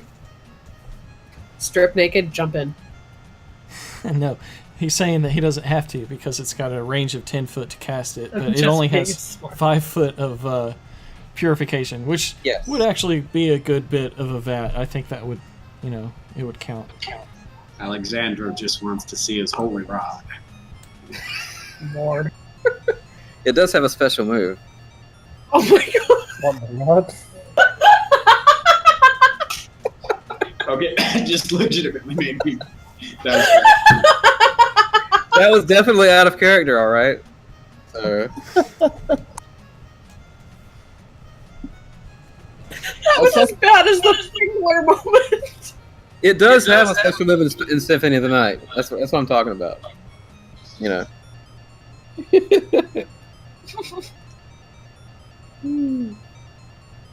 Is Mike still? Yeah, I'm Cast sorry. I'm summon thinking about the children. logistics of purifying wine at the moment and the time it's going to take you guys to get back to Valaki. Ah. I guess the question is, do you want to spend enough time to recuperate your spells, or just go with this 2 casts? Well, we have to get that back there sooner than later. I think we should go ahead and let him blow his load, as it were, and Oh my god. move on. Or if you would like, you could leave me here with the others, and you guys could go. I really don't like that idea. I think we'll have to come back here. We can make a trip back here if we need to, but Yeah, Leaving you here is not an option. yeah, it's not that far. we're going to have to go back and double check that the druids don't have any of the other gems. The crone didn't know about it, the druids might. Right. You remember it was pretty much impossible to communicate with those druids. Yep. They Yeah. did not speak a common language. But the crone might be able to. I don't know. Something we can address at a later time, gentlemen. Point is, do what you're going to do with the wine, and then let's go. All right, and after I have done so, I suggest we take some more to the Blue Water Tavern so we can help them some more. I agree. I'm fine with that. Erwin also agrees. He hasn't gone back to Valaki yet. Okay, so you want me to check those spells off, Mike? And Yeah, go ahead. I think that the most effective way to cast them is on the 2 fullest vats. Okay. That will leave one vat, and the stuff in the cellar still potentially tainted. Well, that's better than I thought it would do. Yeah, that's actually quite a lot of wine. And you can mark the rest as impure and perhaps make your way back here again, or you could tell them to just throw all that out. It's your call. I think I'll come back and help some more. That will be fine. So it's the first two that I was able to purify Yes. from left to right. Okay. Yeah, so that will purify enough wine to start distributing it out to the villages that need it, and pretty much accomplish whatever Erwin was asking. He just wanted you to find out what the problem was behind all this, which is already accomplished. But purifying the wine is definitely an excellent additional thing that you've done for him. Excellent. Since I have the map on the screen there, I wanted to point out that in this area over here is where the hole is, where the crone poked her fingernail through. Somewhere in that area that she said that there was some place you could purify, a sacred site of some sort. Okay. Interesting. It's not too far out of our travel. Yep. There's not a road that leads there, though. Like we haven't trudged through the woods on our own before. All right, let's go. At least look at this site.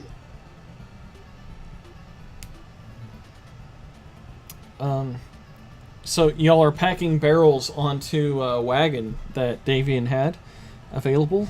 It has a horse, it's attached to a horse, and Erwin will be driving that behind you as you guys go ahead. So where are you guys headed? Back to Valaki. Yeah, we'll check out the site later, Jack. First, we should deliver the wine. I don't think we could carry that through the woods and swamp, of course. Plus, I don't know how long the Burgomaster will wait for us for that festival either. Have you given any thought to how you might purify the site, Elias? I have not quite ascertained what the crone was talking about. I'd have to see what she means.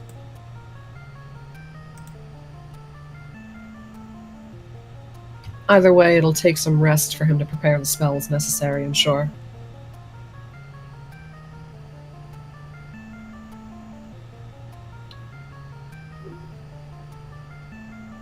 My internet's being exceptionally slow at the moment. Why?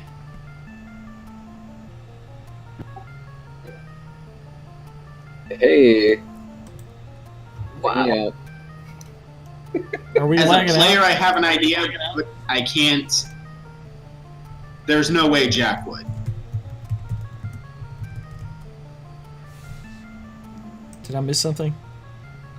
Apparently. I'm sorry, my internet's Because I did too. having issues.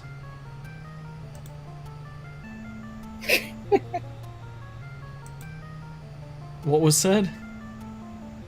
Oh, nothing. Me and Jack were rolling for trying to understand what the purification might mean. Oh, let me look at the results then. Bad.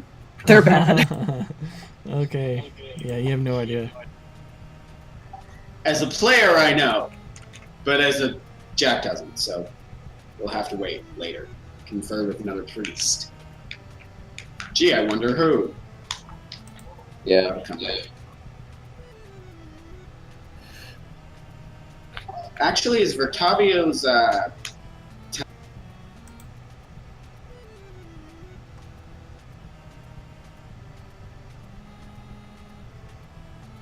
Don't suppose that was high enough. I am afraid not. Sorry. how Or that. It's pretty high arcane. Which is Uh, funny because I'm not proficient in that at all. I also don't think Arcana is what she would need, but Elias was rolling for both that and religion.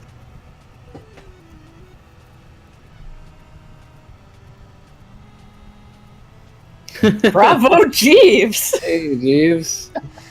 Jeeves, your time with the Belmonts has you thinking what in a way that a Belmont would purify something would just basically to be praying for purification at that site. And you would think so to be done as a ritual would take a good amount of time of uninterrupted sanctification.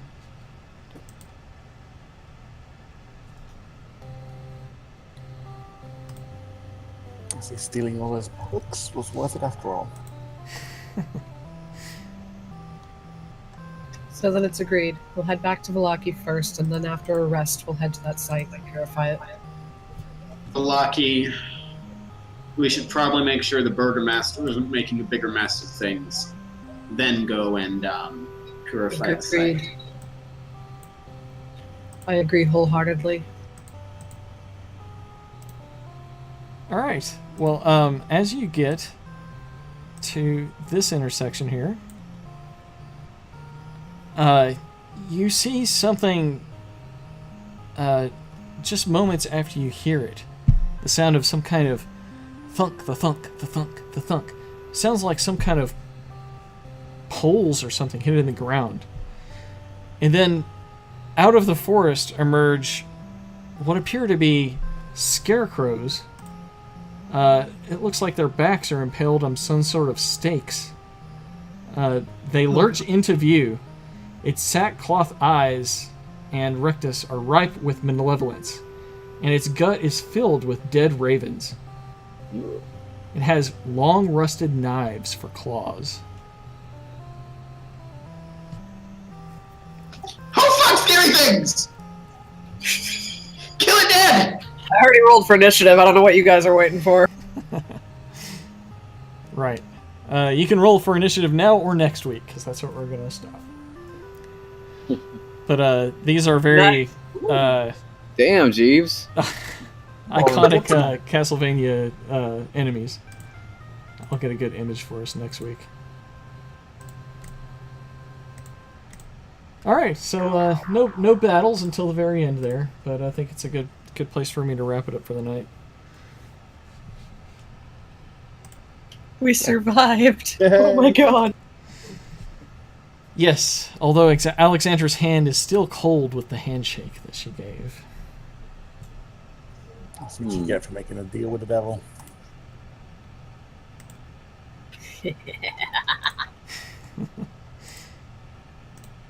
So, yeah. You know what? You know what's cool about that is, Ezek had the fiery red hand, and now Alexandra has the cold hand from that. There's some duality there. It's pretty neat. Ooh. That would be cool. Yep. Yeah, except she didn't choose Eldritch Knight, or I didn't choose Eldritch Knight, she chose Battlemaster. So, there's that. And if they were to hold hands face to face, then her cold hand would be in his normal hand, and his demon fiery hand would be in her normal hand. Cute. Yeah, that's Cute. so sweet. Wow. Speaking of cute, if you go back and listen to the video, I'm pretty sure I cut his whole arm off and not just the hand. You tried to cut the arm off, but it was too heavy for everybody to carry, as far as I remember. So you decided just to grab the hand instead. Yeah, it was a bit obvious to lumber an entire arm around, I guess, that and Alexander's body. I think it's already severed, though. I could be wrong. Well, I'm sure at this point it's only a hand that Blinsky has. Yeah, it is. Yeah. Yeah, the rest of it will be buried at this point, I guess. Because Alexander decided to bury his ass. Jack's just thinking, the crazy one. You're still going after the crazy one. Jack doesn't know what was said. Nobody knows, yeah. No, Jack would be saying it. Let me rephrase. Jack has no idea what went on after he walked away. Jack has no idea what went on. No. Jack has no idea about a lot of things. But Jack is the only one that had that that conversation with Alexandra in that bedroom, and Elias and Jeeves aren't party to that information. No, but she also made it explicitly clear that she was through with everything in that town after she buried him to Jack. So, as far as they know, she's over him. You're wearing his coat and have his axe. And want to hang on to his axe. It's a good axe. It's a regular shitty axe. It's a battle axe. You just Elias like the is feeling like- of his haft. That's not an axe. This is an axe. By the way, Elias, you'll be able to attune to that soon. I'm going to say as soon as you take a short rest. But the stats, it's already been added to your inventory if you want to take a peek at what you've got. Yeah, I was just reading it before we started talking, yeah. Yeah, so that will do extra damage against plant-type creatures. Oh, but it would have been good to have earlier, yeah. Yeah. But it should anyway, because it's an axe. So that makes sense. You would think, but this is a magical axe. It's kind of silly that we even hurt the big-ass tree at all with rapiers and, pokey things. Like, it doesn't make a lot And of sense. arrows, of all things. Hey, have you ever been shot with an arrow and stabbed with a rapier? It hurts, man. I'm not a tree. I wouldn't know.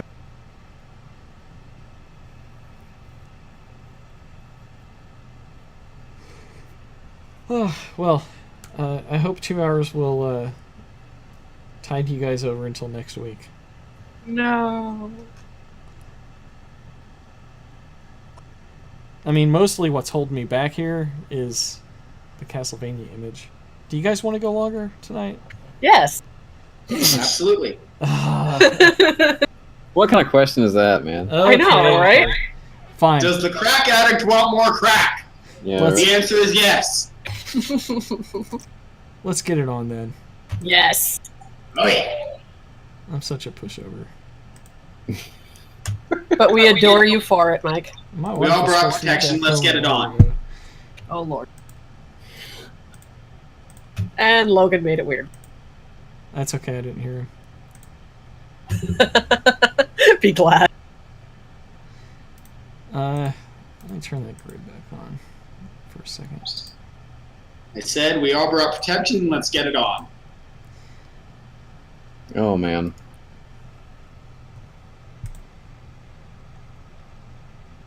Let's handle some sticks.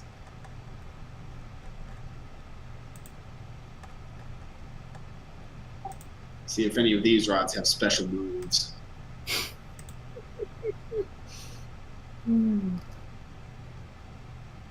Wow, it's like it knew. Huh. Alright. Place these.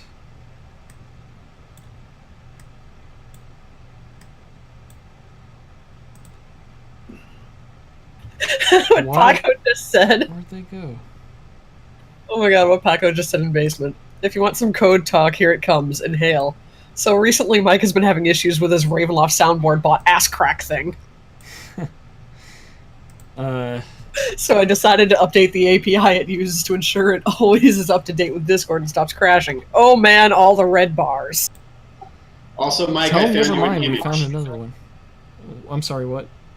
I found you an image if you want it. Sure, give me all your images. Oh, I'll give you. I already sent you mine. No dick pics, Jack. And now Brett here.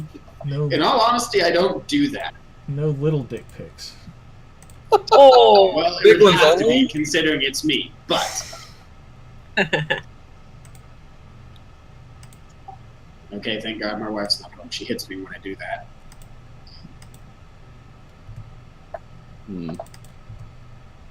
Why am I having issues with this?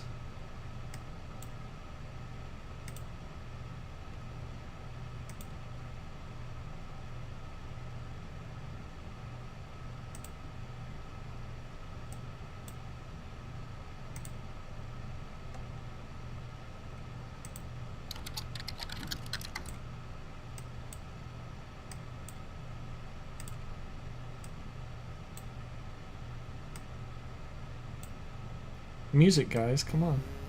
There we go. Already- Just Already waiting. got you. You're Yeah, just I did the waiting for me first to couple say it hours. out loud. That's the way life works, I guess. No, I was already queued it before you said that.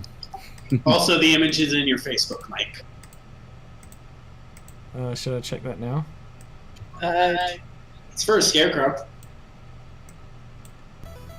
Is it a Castlevania scarecrow? It's a scary scarecrow. The one I sent is on Discord.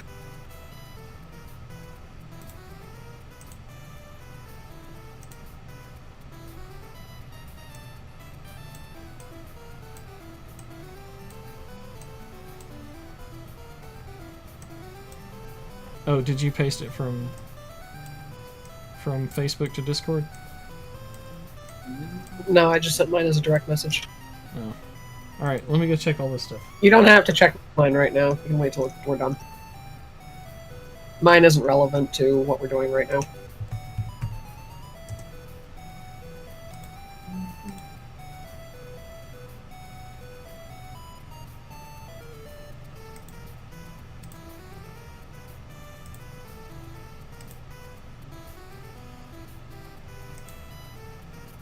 Oh, I know that book. I've read that to my daughter, like a bad parent. Don't worry, I've read that to my children so many times. Go the fuck to sleep. No. I love that book. We all do. Go the fuck to sleep. That book. Yeah, it's a book. It's actually a book. Yeah. I don't know that, but okay. Oh god. We have to send that one to Mike at some point. Did everyone Later. roll initiative? Let's see. I see initiative. Yes. Yes, for everyone. Mr. Jeeves, you see these scarecrows kind of hopping out of the tree line onto the road to intercept you. Looks like they're stuffed with dead raven bodies. That's offensive to my people. Take them all down. All right. Wait, Thomas. hold What? on. Wait, what? I gotta get another drink. You have to put Erwin's token on the board too.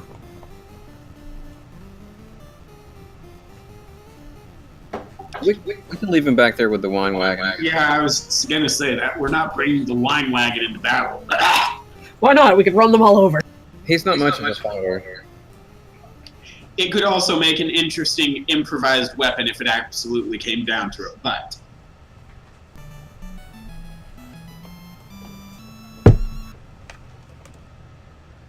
Alright, I'm back. Welcome back.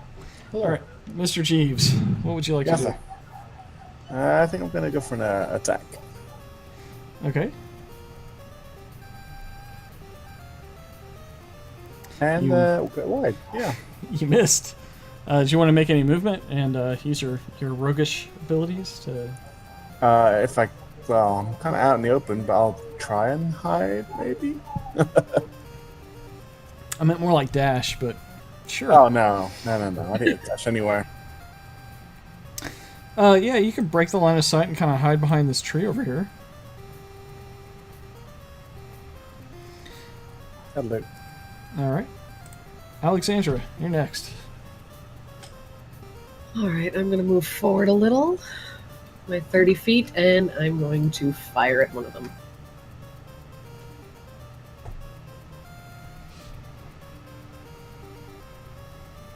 That's a hit.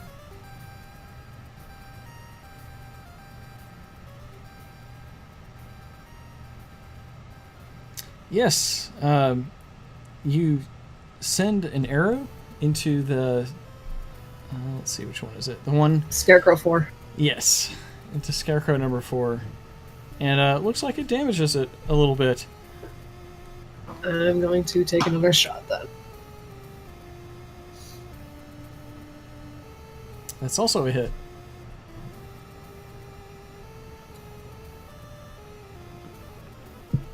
Alright. More damage to the same one.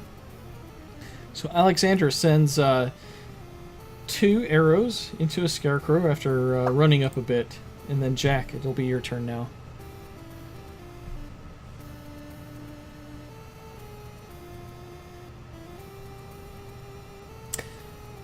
Okay, so Jack produces his skeletal hand and sends it out to one of the scarecrows. It hits that scarecrow, so you can roll damage. Heavy damage, as the scarecrow is damaged by the necrotic touch of Jack's chill touch. Does it count as undead? Well, it's necrotic damage. Let's see, are they undead? Let me check here. It only matters because if it's an undead target, it has disadvantage on attack rolls against me until the end of my next turn. As per the spell. Roll a Arcana check.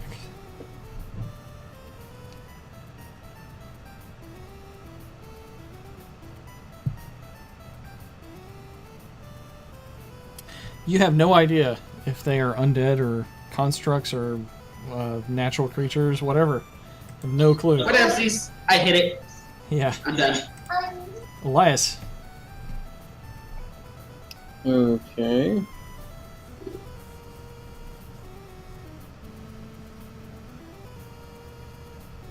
Elias will move the adjacent to, well, kind of between Alexandra and Jack right here.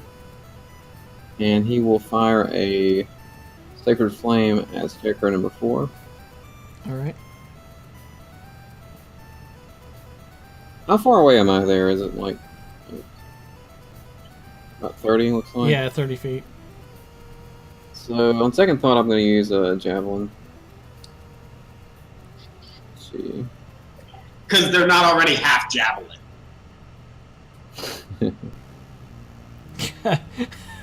They are, though.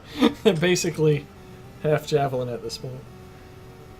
But Elias can make them double as much as of javelin as they are now.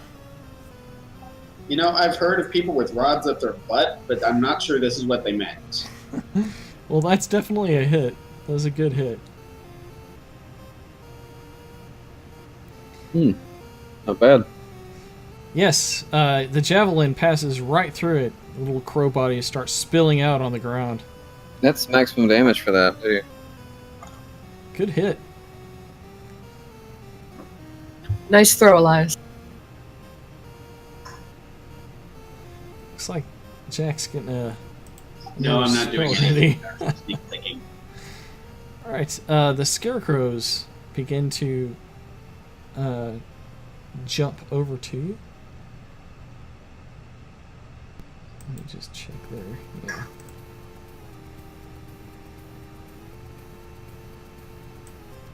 Yeah. Alright, it hops up next to Alexandra. And its claws begin swiping at you. But let me check this first.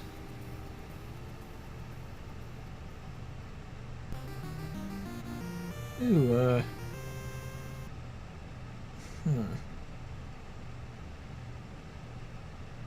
The DM is thinking. That's never a good sign.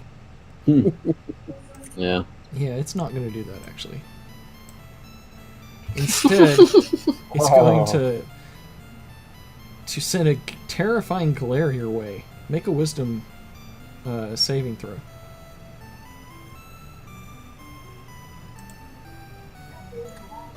Damn That's it. a fail. Do we have an Kind of image? figured. Okay, you're both frightened and paralyzed.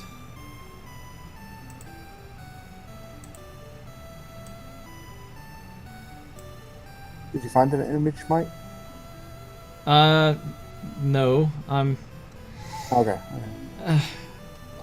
If someone could get Jeeves, or get me an image of the Castlevania scarecrow, Mike. please. Can you change something in the combat tracker for me? What would that be?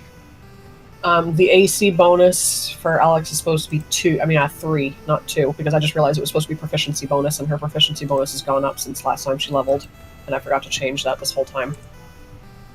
That's fine. You just change damage instead of AC. Whoops. Okay. I just googled Castlevania Scarecrow, and I got something Thank on you. fire with hooks for hands. It's kind of that. The hooks for hands is accurate, but they're on poles that are shoved through their backs, and they're kind You're of... talking about the Symphony Scarecrow, right? Yes.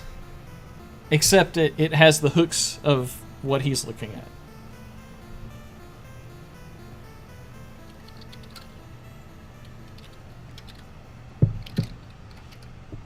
Okay, so that was its action. I guess it can still move with that action, though. And then the other Scarecrow is going to take its turn. It's going to hop up to Alexandra and claw at you with both of its claws. First claw misses. Second claw misses. And that's its turn. Let's see, this one won't be too far away. 5, 10, 15, 20. Nope. It can also reach Alexandra. And it's also going to claw at you. Which it misses. Good lord, I'm rolling bad tonight. I have advantage on these rolls too. Oh, that's a hit, finally. One was a 3. But luckily it had advantage. Okay, so it finally hits you with its claw and damages you for 5. Alright, now the wounded one is going to start moving. It's also She flinches but remains unfazed. It's going to move next to you and attack with its claws as well.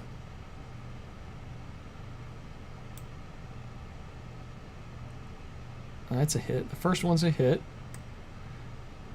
And that's 7 points of damage. The second claw comes in at another hit. Total of 22. And it... Oops, that's not damage. This is damage. Another 5 points of damage to Alexandra. Finally, the other Scarecrow. Let's see, it's going to move up to Elias. Ignore that one too.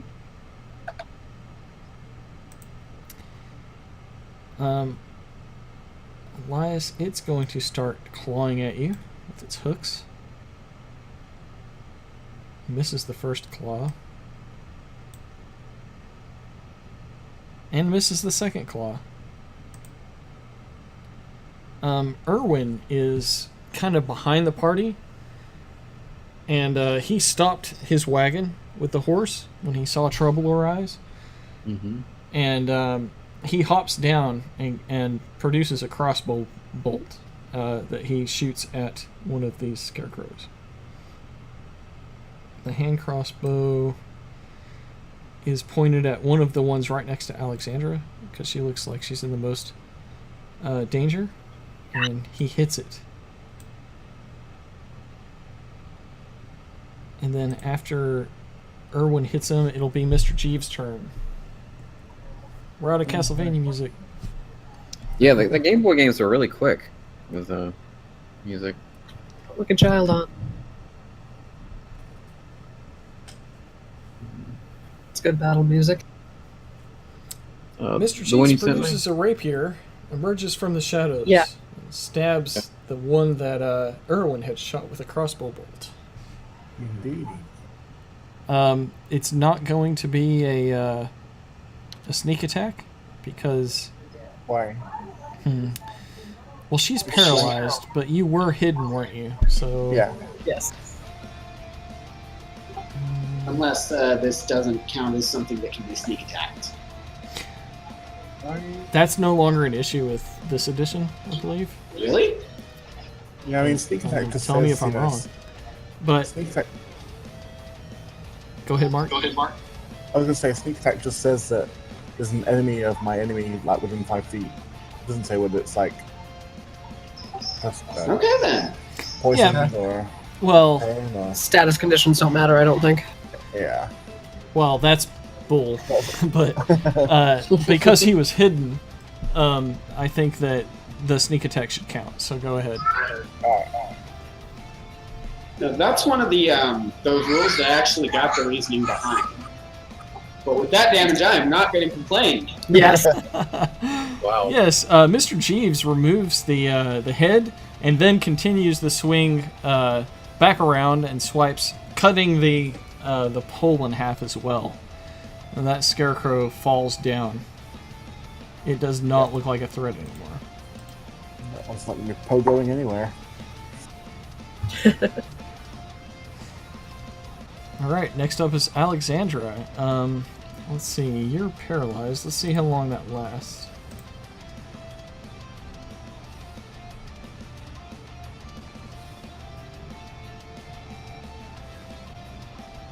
You're no longer paralyzed. Okay. Time to whip the ever-living shit out of one of these then.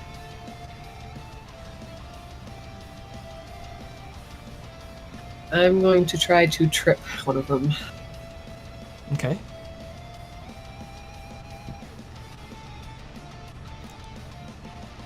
I would say make an advantage on that. You've got an advantage to trip. Okay. Grabbing a hold of one of their pegs and pulling it with your whip would be easy.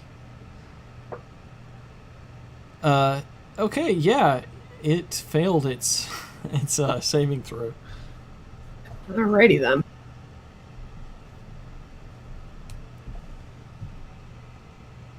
Let me So see, where is... that one is going to There we- fall prone. Let me see if it's actually on its status here. It does not appear to be, so let me add it real quick.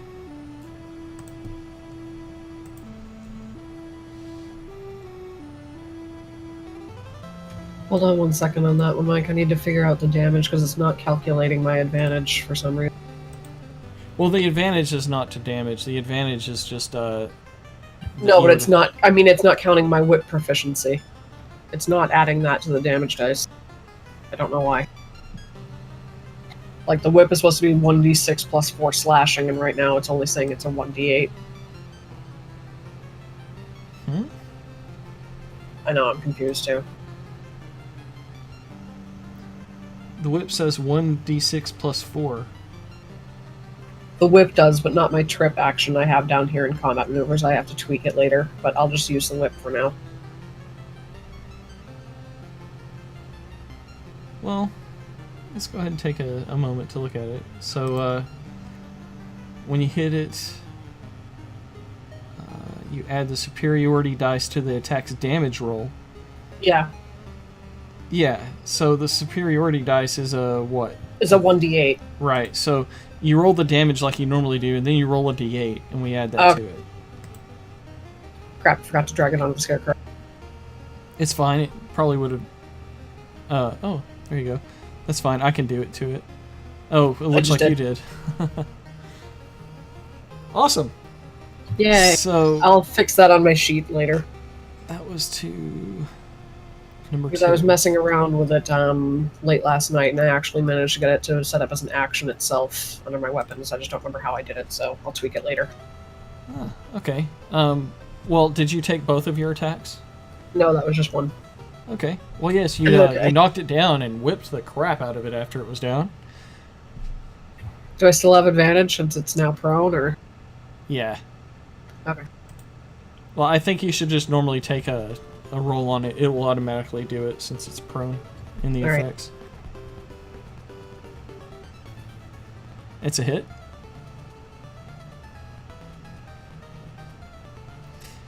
And yes, that damages it pretty good. It's not out yet, though. Alright, I'm going to back away for now, then. Actually, no, I'm not, because I don't want to incur an attack of opportunity from these things, so... Never mind, I'm done. Okay. Jack?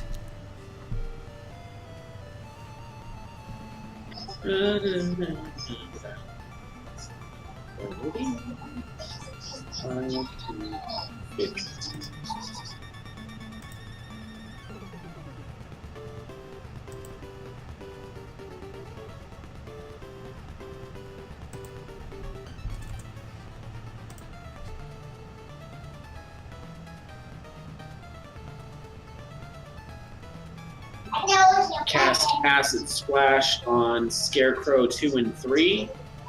They need to make a Dex save against a DC 15.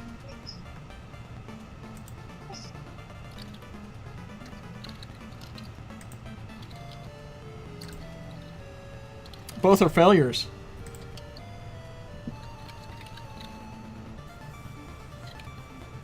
Heavy damage to Scarecrow number 2. And pretty good damage there. It looks like you've wounded Scarecrow number 3.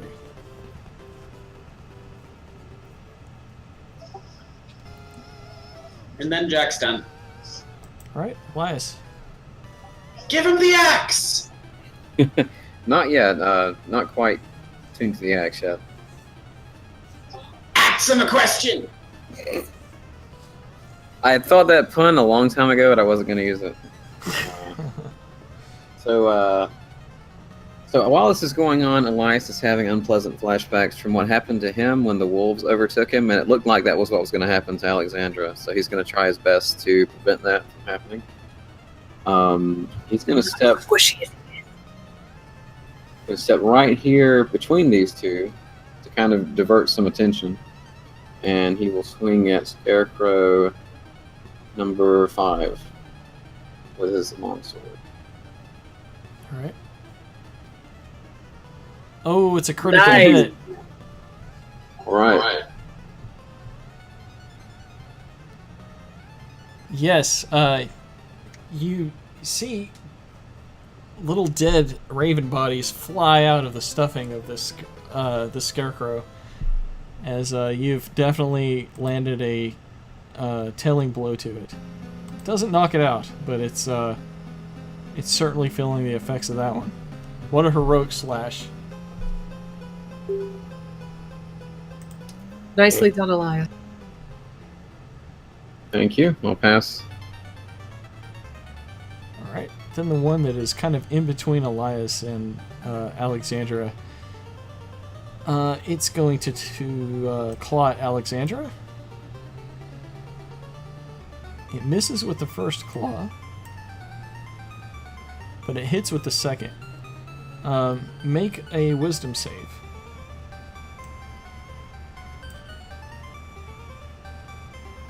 Not doing great on these tonight. Nope. It damages you with 7 points, and as it does, you feel as if you are now frightened.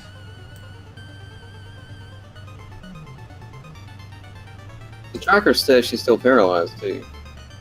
It just reapplied it.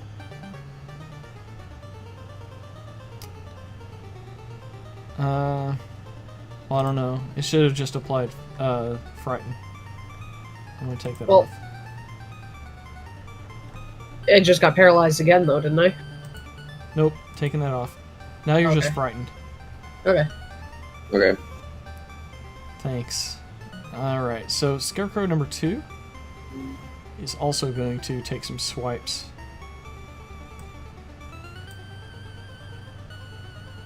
It's a miss with the first, and a hit with the second.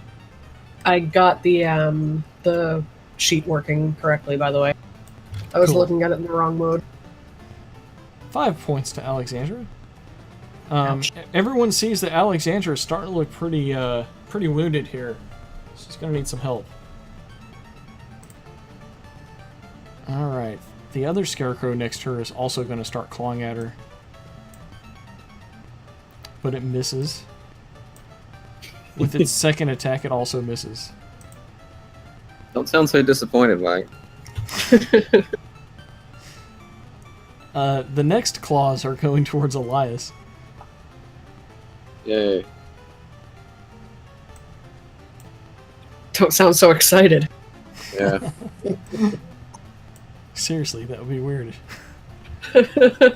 Both attacks miss Elias, though. Because his AC is just way overpowered. Alex's is probably higher, right? Mine is 18 with that reaction bonus, thanks to the defensive duelist. Well, mine is 18. Yeah. Huh. Well, that makes me feel a little bit better. Maybe I should attack Elias. Mine is more. 21 with a reaction spell. Oh, yeah, you're broken. 22. Yeah. Yeah. 22. Yeah. All right. Well, firing another crossbow bolt with his hand crossbow. Irwin shoots at number 5 and hits. So a bolt is now sticking out of Scarecrow number 5. And now it's Mr. Jeeves' turn. So is Alexandra still okay for a sneak attack location? Yeah, she's frightened, but she's not paralyzed or unconscious. Take it down, Jeeves. Yes, my lady. And that is definitely a hit.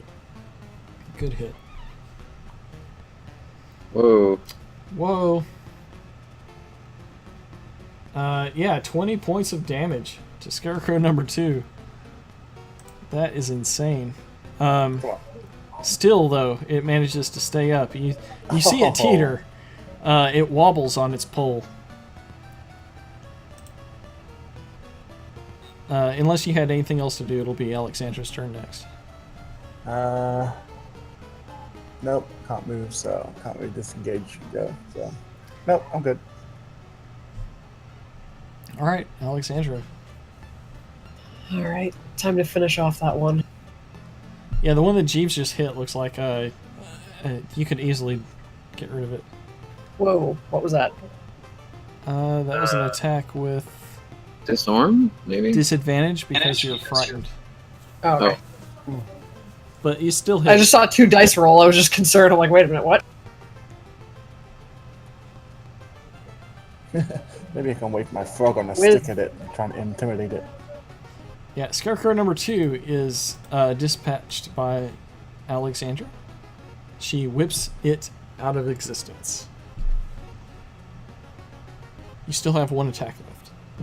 Yep, I'm going to turn my whip on. Let's see. Number I'm 3? going to try to trip number 3. Okay. Doing so with advantage will negate your disadvantage. So go ahead and just choose hit the advantage button when you do that.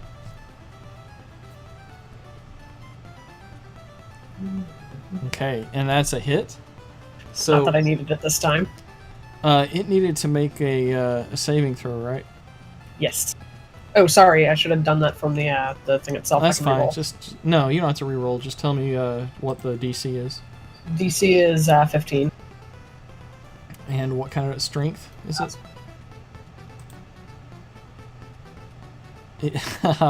It did not make it. It missed it by a point. So you trip it. Let me make it prone. Hold on. Which one was it that you're hitting? 1 or 3? 3. 1 is already prone. 3. Okay. Alrighty. All right. Yeah, it looks heavily damaged. Is that the end of your turn? Nope. I want to use my second wind. Okay. I need some healing. Come on, Wabi. So a second wind gives you another 8 points. Yeah. Yes, you definitely feel a little bit better as you pick up a wall meat that fell out of the one of the scarecrows and eats it. Yeah. Alexander, your done. family is disgusting. Such is the way of the Belmonts. It Don't could have been judge. some ground meat. Yeah. It could have been some from the bushes or a shrub. I don't know. Jack Motley. What are you doing? Does the do the hooks count as worn? Count as what? As being worn. Well, it's part of them, so yeah.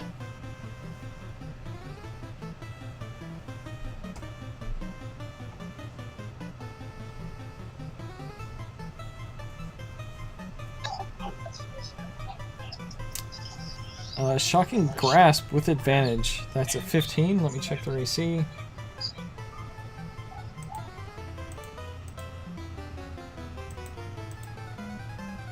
That's a hit. Do I get sneak attack on this? It's a spell. It's a spell made with my hand. It's basically DM call. I don't think you get sneak attack on it. I think it has to be a melee attack. But... If he was backhanding it, would that count as melee? A sneak attack backhand. This is my sneak bitch slap. Exactly. Sneak attack upside the head. Alright, well, 9 points of damage. That's a very sneaky pimp hand you have there, Jack. Oh, the sneaky pimp hand is the best kind of pimp hand. Make all of It's the pimp hand you don't see coming. Alright, is that Jack's turn? Yeah, I'm done. Alright, Elias, you're up now. Okay, well, Elias is going to take another swing at Scarecrow number 5. Okay, do so with advantage. Your friend is flanking. Okay. Yeah, just for note, the sneak attack must be made with a finesse or ranged weapon.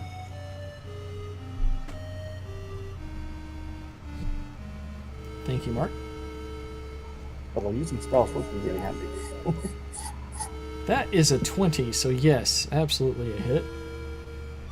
Alright. And you dropped a 6, so that's good that you had advantage. Right. Alright, heavy Yeah. damage as Elias's longsword slashes into the scarecrow. Anything else? No, I think I'm going to be where I'm at for a while, so... Is Alex still frightened? Let me see how long that lasts.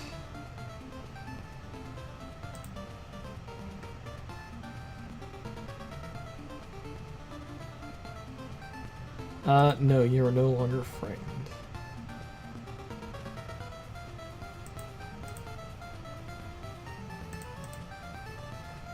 Okay, so the Scarecrow number 1 is going to take some claw attacks at... See, they've already been hitting Alexandra, so I guess they're just going to stick with that plan.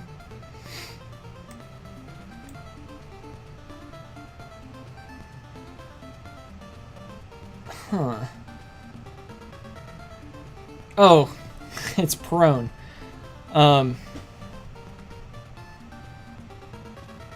It's going to stand up, but it's going to miss.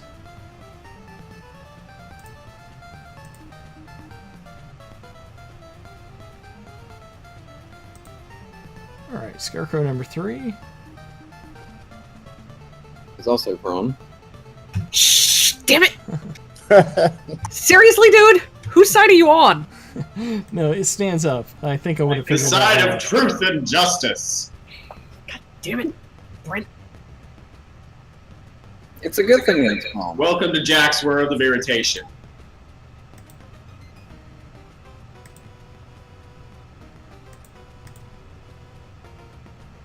Its first claw misses, and its second claw misses. Whew. Alright, now the one that is being flanked is going to attack Elias. It misses with the first claw, and the second. Ah. Erwin's going to take a shot at that one. You hear the plung of a crossbow bolt hitting its target.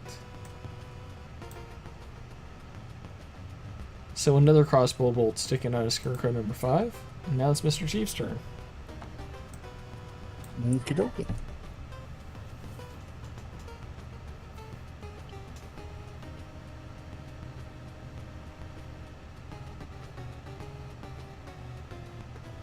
Wait, we have all that with advantage, but anyway, never mind. Where were you before you moved? I moved.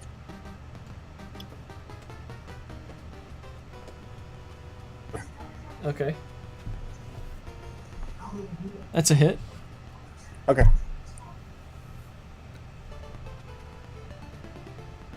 Oh dear. Ugh. That's not that good, yeah. Hey, Worst one yet? it still hurt. Yeah. Hurt That more than we Scarecrow we looks could do. like it can't take much more damage. And Anything I will else, wipe it Mr. out on Cheese? next round anyway. Yeah, that's still more damage than like most any of us could do with my melee weapon. Jeeves, anything else? No, that's it. Sorry. All right, Alexandra. All right, I'm going to finish it off. It's a hit. Really? Yes. Okay.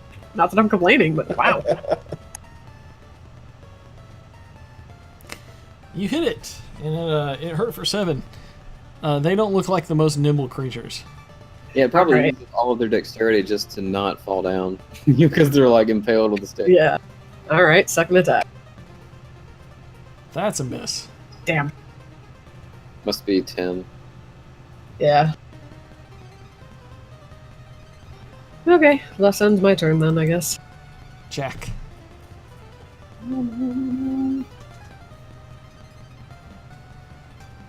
You're Jack's gonna go ahead and flame breath.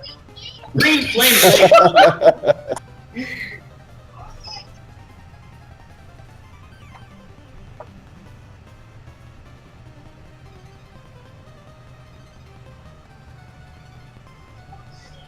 Is that a hit? Oh, okay. I didn't even see you roll it. 11 yeah. is a hit, so yeah, 14 definitely would have to be. Yes. You stab into it with your green flames. Those green flames leap to Scarecrow number 1. And actually, don't I get sneak attack on this? Because Elias is there? Yeah.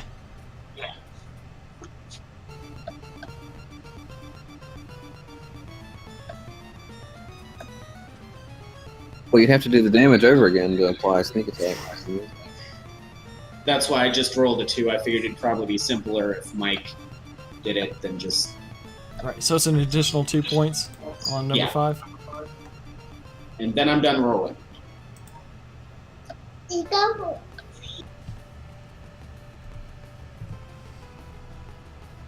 Alright, and then 8. Okay, you see that your flames kind of ignite the sackcloth that they're made from.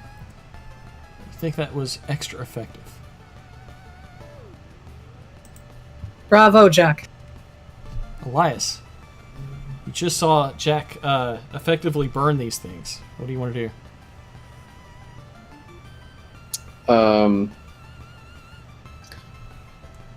Elias gives momentary pause from the fire being in front of him, but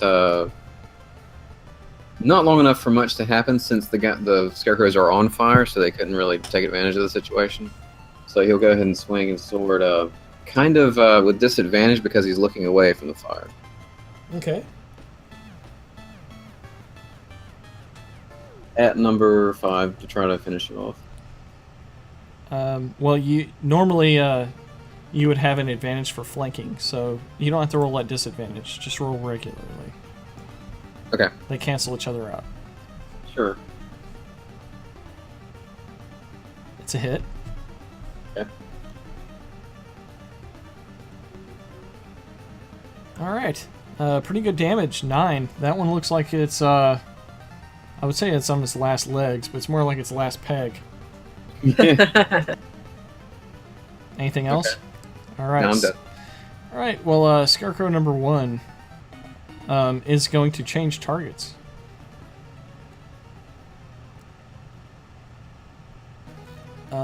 Let's see. Where's it going to go?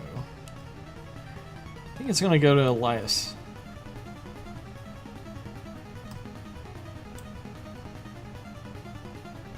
Misses with 1 claw. And the other. Scarecrow number 3 is going to attack Mr. Jeeves. And it's a hit. Make a wisdom save.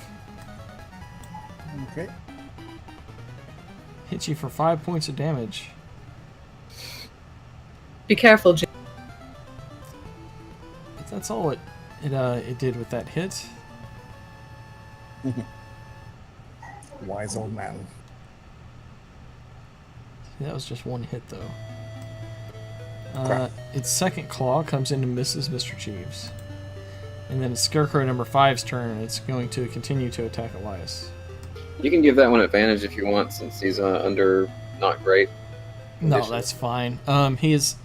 The fire's only burned for a second. You're fine now.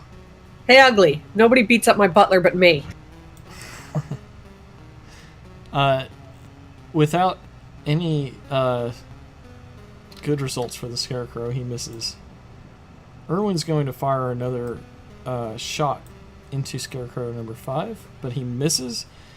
He rolled a 1, so it looks like he's having some problems with his crossbow at the moment. You don't know if he'll be able to attack next round or not. Mr. Jeeves, it's your turn. Alright, let's finish this one.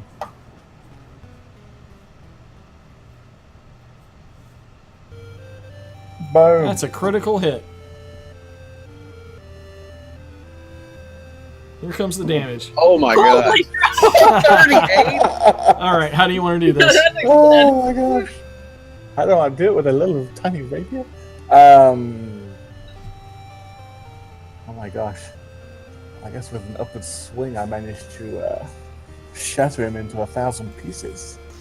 Alright, there are dead raven bits everywhere now. Scarecrow number 3 bursts and explode into a giant plume of feathers.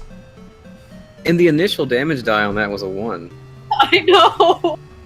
There were a couple ones in there. It didn't matter. Holy crap. Gee, bus. Yeah, rogues, man, they got the power. Alexandra.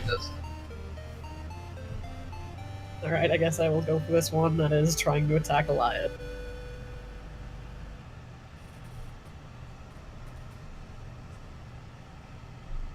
Wow. That's a miss. Yeah, my dice are failing me all of a sudden. That's a hit.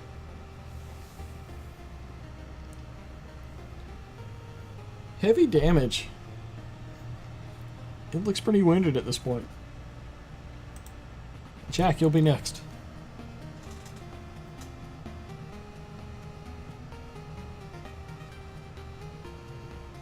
Green flame blade at the one between me and Alexandra.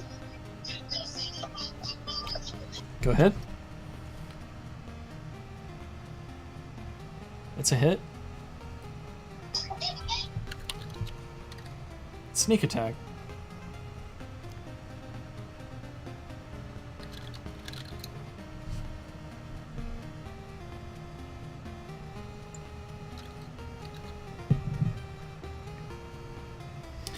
Alright. It looks heavily wounded at this point. And your green flames will leap to Scarecrow number 5.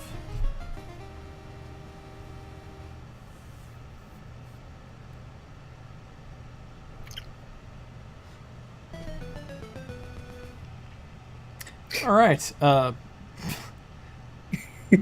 Describe to me what happens here, because it looks like both of them just ignited and met their end. They both just spontaneously combusted. Pretty much.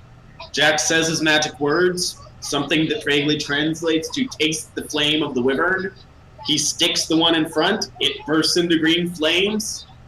Bits of its straw set the one up next to it on fire, and it goes up in flames. Alright.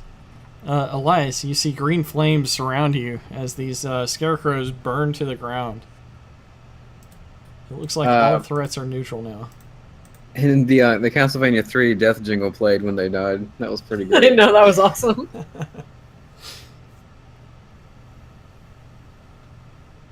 Well done, my friends. Yes, indeed. And thank you, Erwin. Erwin They actually says, "Damn, this crossbow is stuck."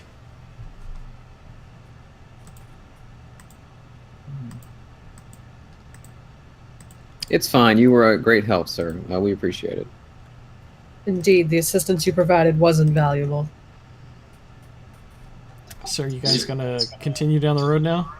Yep. Yes. Onwards towards Valaki. You'll pass Lake Baratok again. You see the tower where Van Richten marked where he's staying. And then you have a choice to go kind of the route through the forest, which is not a paved path, or the more worn path that goes through the woods. How far out of the way would Van Richten's tower be? Just a few minutes, really. Actually, Elias, do we want to consult with Rictavio about consecration? Yes, and he may know more about this this place than we, or at least some insight into the situation. So I think that would be a good idea to visit with him. If we have time. I could definitely stop in for a rest, if anything. Yes, I was about to say, Alexandra, if you wouldn't mind holding a moment, I can heal you some. I would appreciate it. Yeah, if it's only a short way out of the way, I don't see any reason not to speak with Rictavio quickly. Yeah, you can basically see it. If you continue down the path, you can see it within a few minutes. So it's not It's an like issue. a 20-minute detour? No, I'm talking like 5 minutes. Okay, that'll work. As they were talking, Elias produces his holy symbol and says a prayer, and Alexandra recovers 15. Did anyone search the scarecrows for loot? Jeeves? Nope, I haven't. But I can. If anything, should we at least try to bury the corpses of these poor ravens? Yeah, there are a lot of dead ravens. Normally I'd say yes, but I am really worried about what will happen if we are over late to get back to the festival. I can totally see the burgomaster trying to kill the witch, having it be an innocent woman, trying to kill the witch and having it be a witch and killing half the town's guard if we're not there. And at the very least, we should take them with us and offer them proper burial. I think it will be okay, and I have a little bit more experience with this than you might think. But we should speak with Rictavio, meaning we should hurry.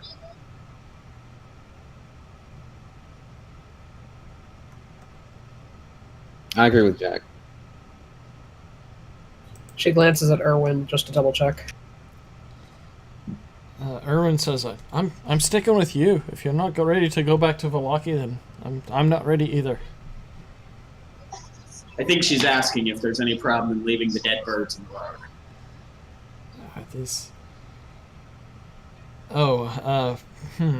Yeah, he definitely doesn't like the look of all these dead ravens. He says, "Whoever made these monsters, they definitely have something against my kind." But should we take the time to bury them? No, it's not natural to bury birds. Excellent. Let's be on our way. All right. You come to a cold mountain lake enclosed by misty woods on rocky bluffs. Thick fog creeps across the dark, still waters. The trail ends in a grass-covered causeway that stretches 100 yards across the lake to a flat, marshy island with a stone tower on it. The tower is old and decrepit, with collapsing scaffolds clinging to one side where a large gash has split the wall. Time-worn griffin statues, their wings and flanks covered with moss, perch atop the buttresses that support the walls. Parked near the base of a tower within sight of the entrance is a barrel-topped wagon spattered with mud.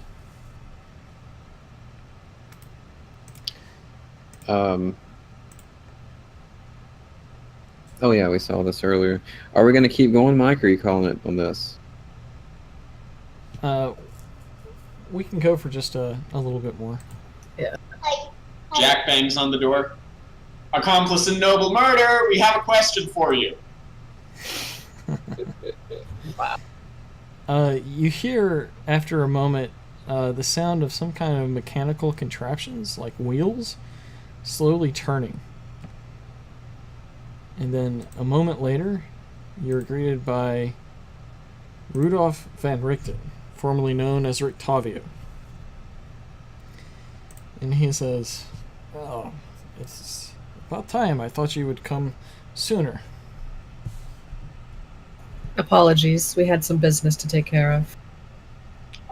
We, technically speaking, still have business to take care of, but we had a question, and you're the most knowledgeable man we've met in this land. He looks over at Erwin and he says, I see you're in good company. You're all welcome guests here if you'd like to come in.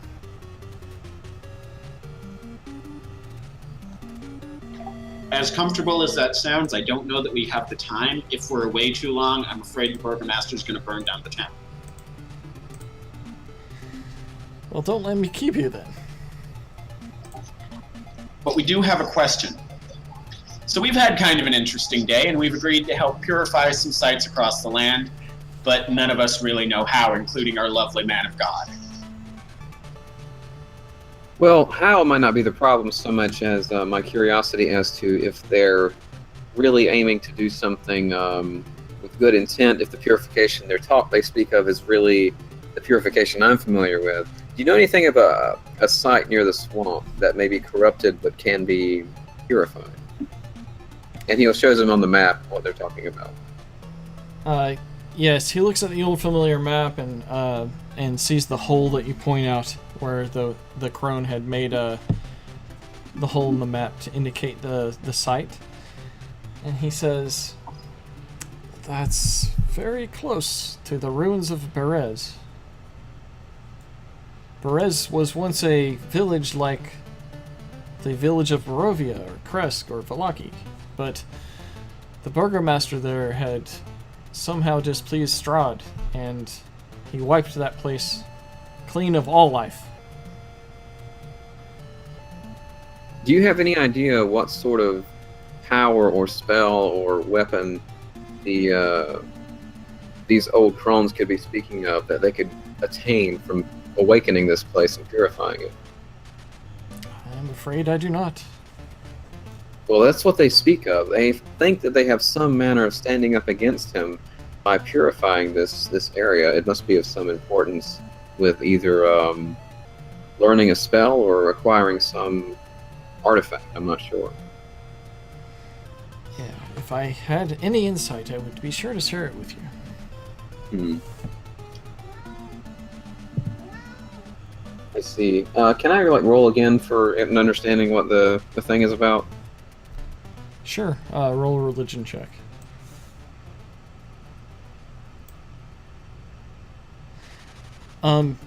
You feel that if you're in the place, that you would have a better understanding of maybe what to do, or if you had more insight to maybe what caused the corruption in the first place, and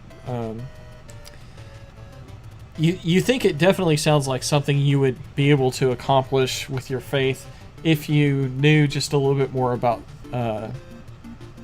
it.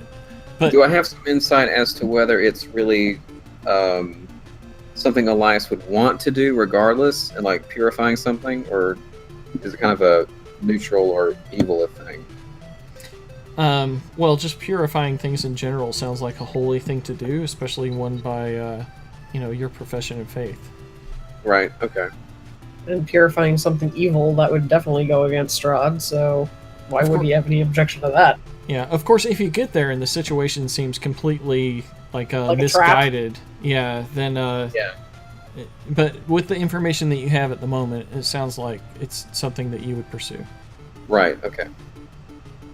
All right, well, thank you, sir, and we appreciate your time. Well, if you need to stay and rest before you continue your journey, you may do so here.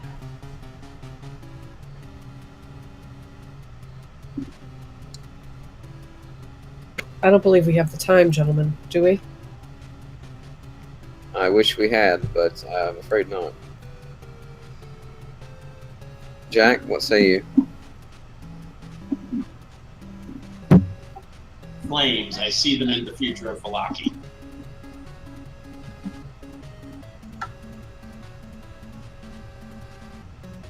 All right, then. Can we be off? Another time, Van Richten will come for afternoon tea. Or just a mooch off of you. I'm not sure which yet.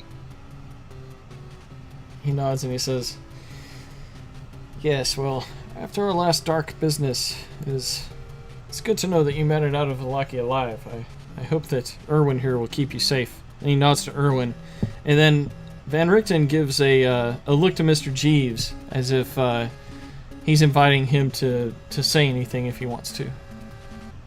Before they leave, Alexander actually walks up to Van Richten and embraces him. Thank you for whatever part you played in bringing me back. I do appreciate it. I know they couldn't have done it on their own. Roll insight.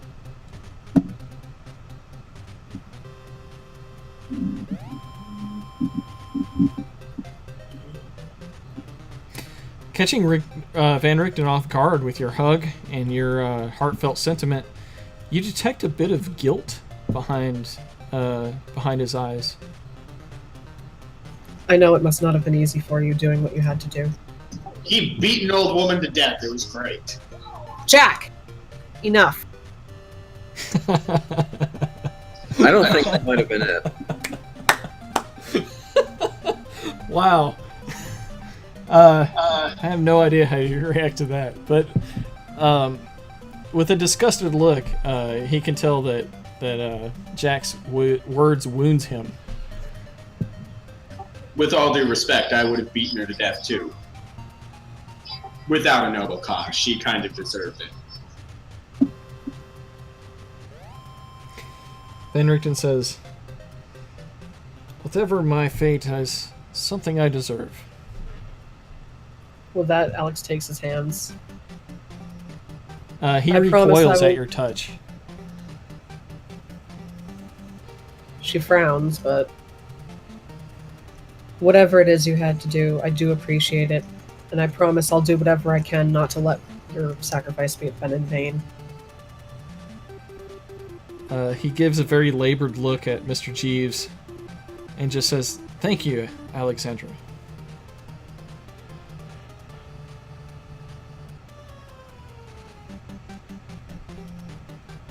Jeeves, you've been mighty quiet. I think the man is addressing you. No, we've been through a lot together. Let's see.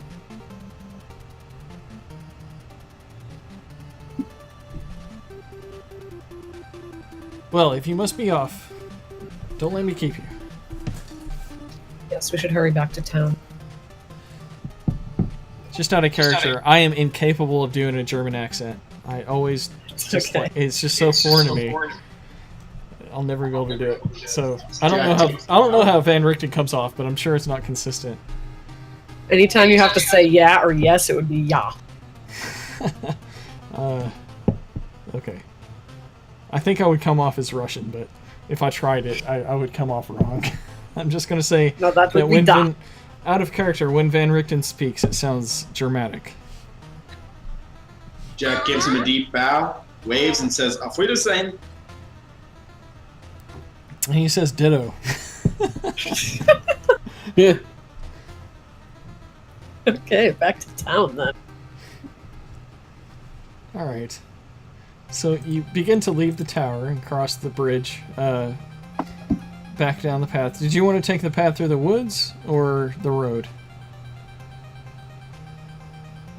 I don't think we can deal with any more monsters hiding in the woods, so I think we should take the road. That's just my suggestion. Okay.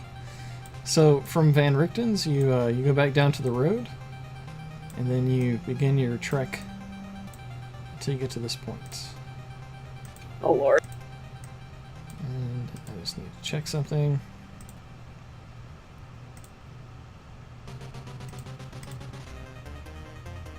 That's not good music. Yeah, really. The music has been on par, or like on point, huh? You find a corpse. Oh lord.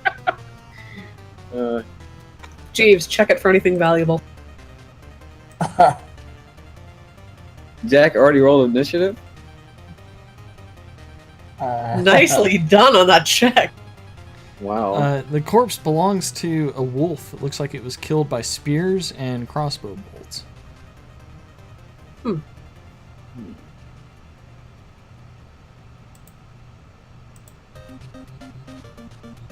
Is it a wolf, natural wolf, or a big wolf, werewolf?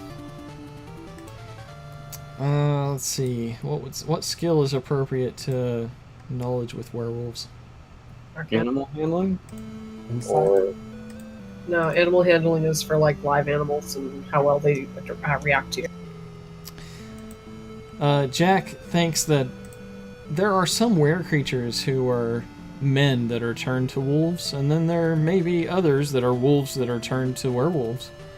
So it's hard to tell if this is a werewolf that was originally a wolf, and when it died, it reverted to its wolf form, or if it was just simply a regular wolf. What this is dead.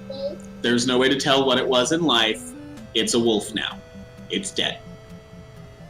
Well, Alexandra got a good roll there. Then she would know the same. Her training with the Belmonts would let her know that not all werewolves were originally human. Some were wolves that were converted with the disease of lycanthropy. Okay. I know, I've been rolling unusually high for Arcana lately, and it is not my proficiency at all. The Belmont knows what the Belmont knows. Indeed. Alright, let's continue on then. Okay. So if I bite a raven, when I'm in were-raven form, could that raven then turn into a person? Yes. But you cannot pass the curse. The curse is given to you by a magical item, not naturally. I see. Out of character. Erwin, we need to try something! For science! Alright, well you arrive at the gates of Vallaki.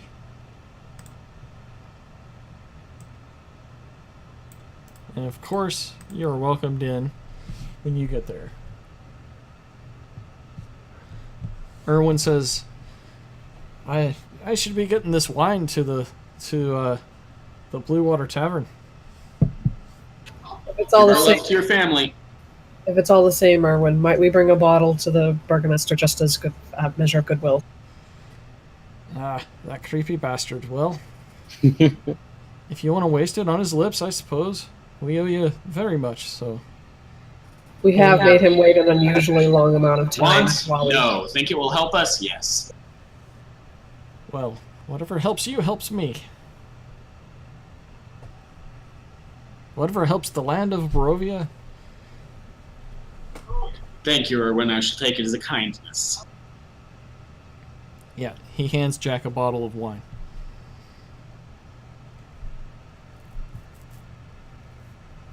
Given that's apparently a code word now. Jack bows and off we go. Alright, off to the Burgomaster's mansion. Indeed. Alright, when you get to the Burgomaster's mansion, let me just remind you that as you pass through, you see the Blue Water Inn, then you take a right, continue down a road a little bit, you see Blinsky's shop. It looks mostly repaired at this point. They've made rapid progress on it. And then eventually you reach the Burgomaster's mansion. No fat little kids anywhere. Oh god. I'm still looking no for him. fat You're little kid in not throwing sight. rocks at the village's children, Gene. Oh, I'm not going to throw a rock at him. Just an You're arrow. not going to kill him either. Hey, That little kid is an bastard. I'll asshole. help.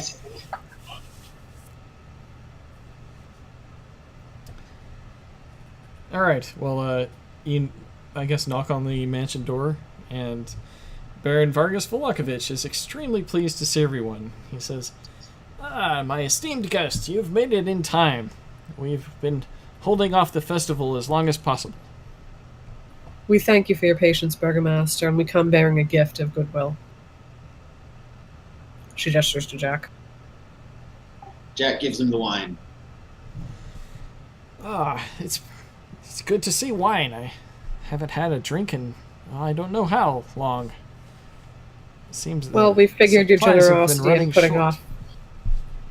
We figured your generosity in putting off the festival while we accomplish our task was more than enough to earn this. So, and being it, having it be a festival, what good is a festival without a little wine? I will drink to that. Shall we open this now or wait until the ceremony? Oh, if it's up to you, Burgomaster, it is your bottle. That being said, might we examine the witch? Make sure she's still all fresh and witchy? Yes, you may examine the witch. That will be fine. She is kept here in my very own home. And he brings you upstairs, and then to the room where you heard the man that was being kept in case he was a werewolf.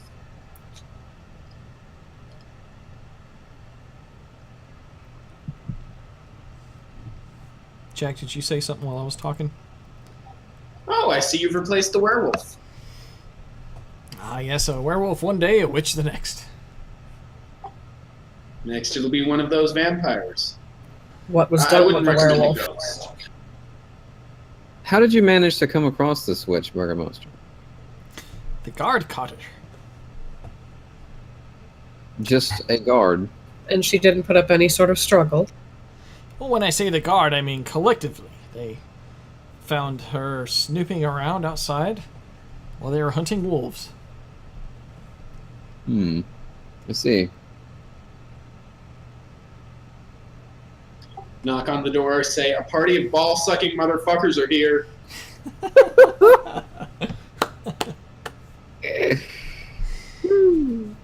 On the other side of the door, you don't hear a reply, but all of the hairs on the back of your neck seem to stand on end as you realize whatever's beyond that door is something dark, something magical, something ancient, and that's where we'll wrap up for tonight. I knew you were going to do that. Turn around. Oh god, it's a witch. Don't know if it's one of the sisters. Definitely a witch. It's a witch.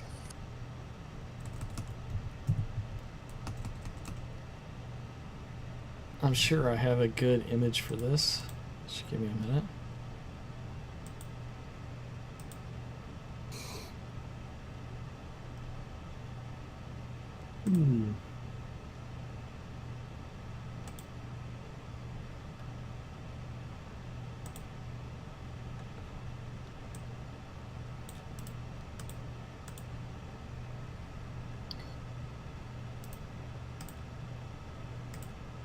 Ooh. Pretty. Oh, this will not end well. She looks extremely unhappy. She looks like she has my people's heads in her hair. Should she be delighted to be in her present circumstance? She doesn't look happy to be there. I think she is in her present circumstance by her own design. Yeah, she looks good for her age. Oh my god! And you wonder why I said the other one was single. Oh my god. He's old. He's career focused. He's not going to be able to find someone on his own just for time reasons. Jeeves, you need better taste in women.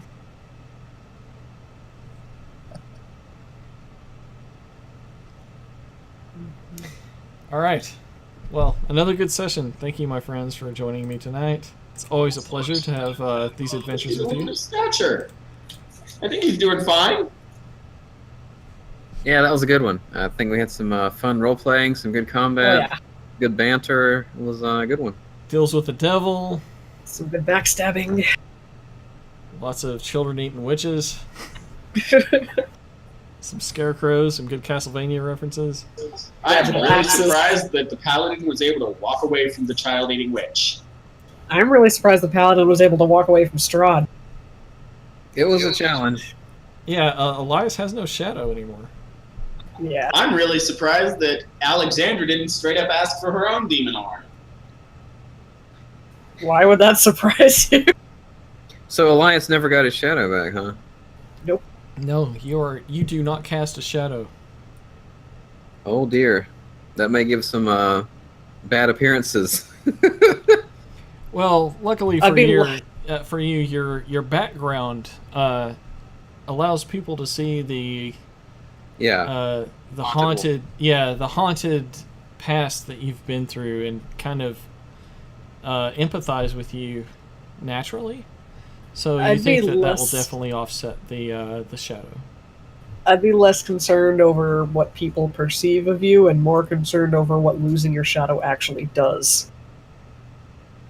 That's a valid point. Out of character, based on mythology, it's typically tied to a soul. Mm-hmm. I ain't saying nothing. Or some sort of puppeteering. Or it gives Strahd the ability to control him like a puppet. Or it gives him the ability to kill him on a whim. Or lying on us. It's not good.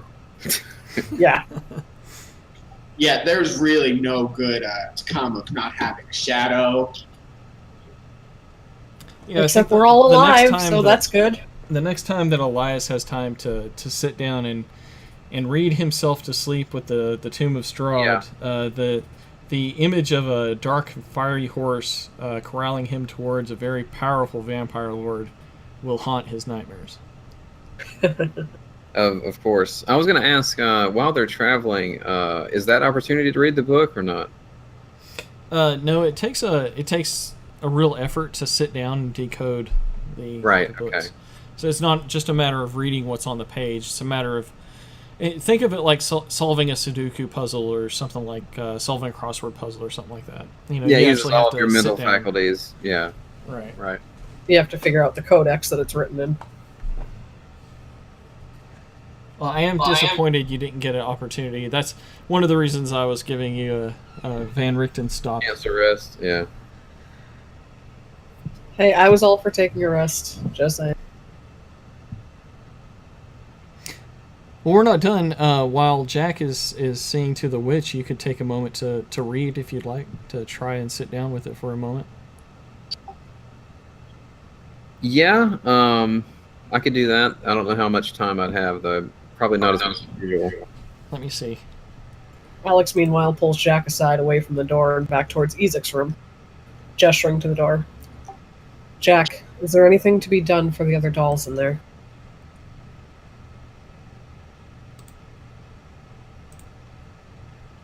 Jack seems to consider for a moment.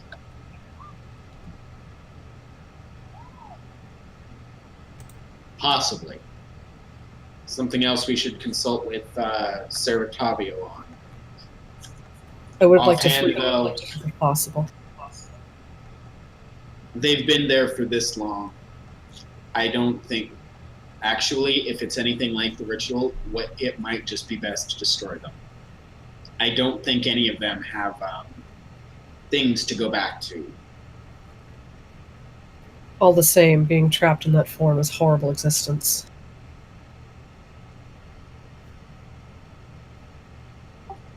Offhand, I don't see a reason not to just start breaking the ungainly things, which I would leave to you. But I don't know. It may not free them. If they're in there to begin with. You may have been a special case. Either way, perhaps we should consult with Van Richten first. What would be most... Can Elias hear this conversation? Elias is too busy studying the tomb. Oh, right. So usually, Mike, it's 4 hours, so probably not quite as much as that. Well, that's just the time you spend during your rest that you can get a section done. We could just ask the burgomaster if we could take a short rest. Yeah, he says that there's enough time to before the festival, because as soon as you get in, he's starting to send messengers out that you could still get this festival done today. So he's sending out the hype train. He's getting everybody ready to get this festival going. Oh, I wish you wouldn't do that. But he says that that's going to take a little bit of time to do, so it will give Elias enough time to start decoding this book.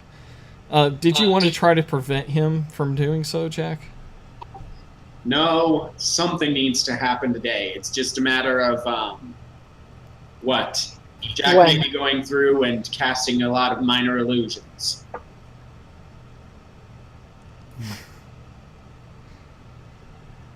Short rest then? Yeah. Alright, I'll apply a short rest. Let's see here. Menu, rest, short rest.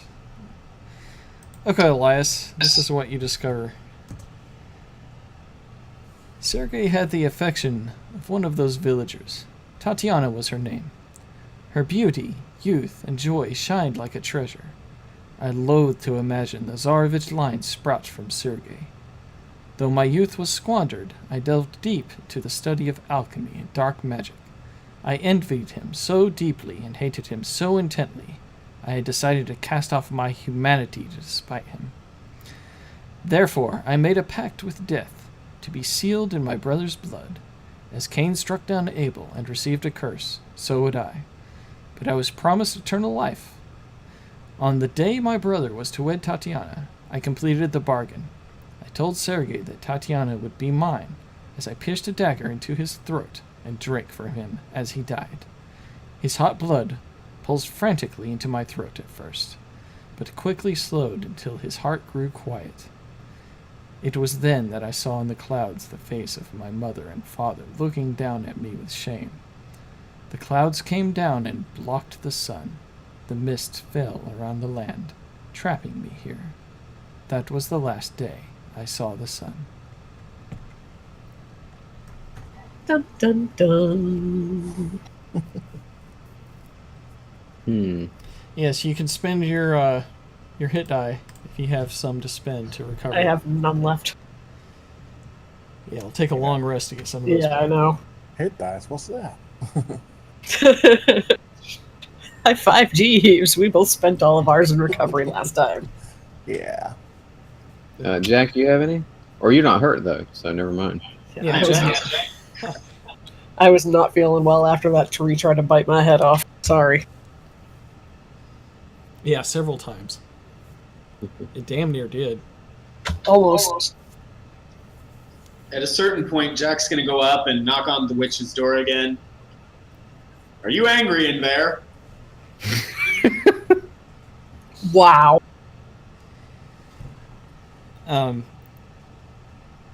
You don't hear a response. I don't understand why you're here. We're still here. I'd be very surprised if the guards could capture one of your power and prowess on their own. You hear a dark chuckle behind the door. This entire thing is going to blow up in the Baron's face hardcore, isn't it? You hear her say very quietly, "Things are about to get very fun around here." We met your sister. Well, two of them.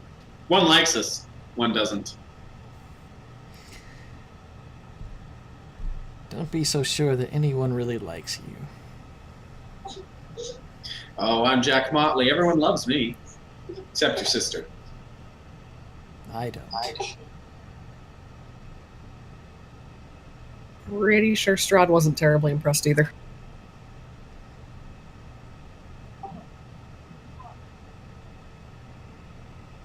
Met Strahd this morning. He's an asshat. Yes, as are all of the poor mortals in this silly town. So I don't suppose you're going to tell me your evil plan? I just think that you should sit back and enjoy the little time you have left. Oh, don't be boring. Everyone threatens our lives. Sometimes it works.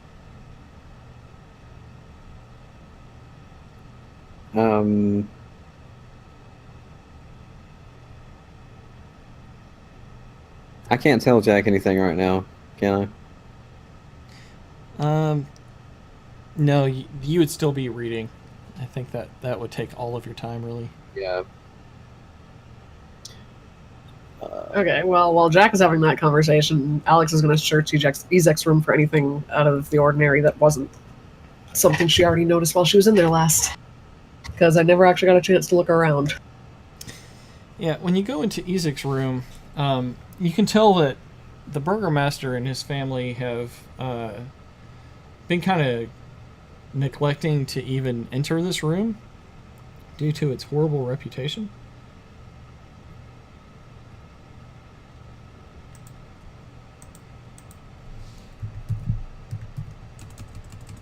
I'm sure I can find a good map for that with a description. Hold on.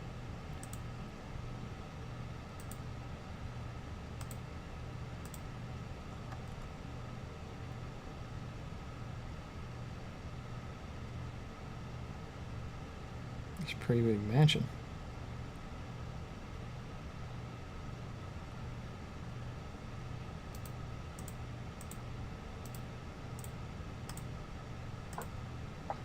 She learned more interesting things about him tonight.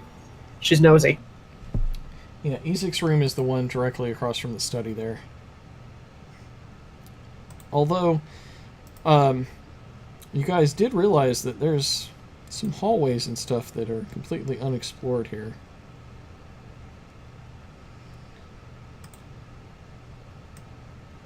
When you came upstairs, you saw that that held several doors.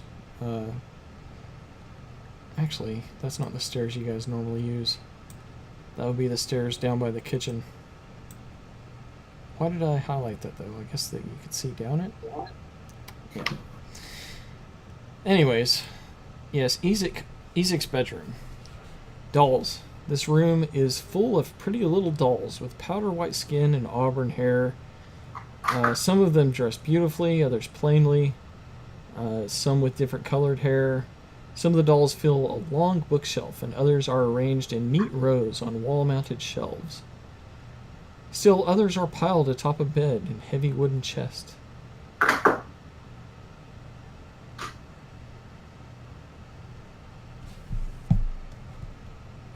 I don't know if any of you can hear me, but I'm sorry for everything you've gone through. I'll do what I can to make sure that your souls are freed.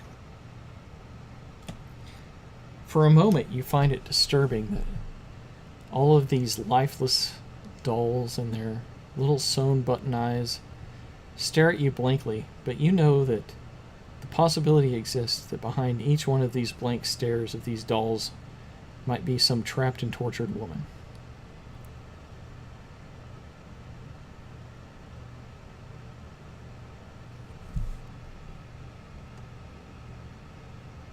She's gonna search the chest.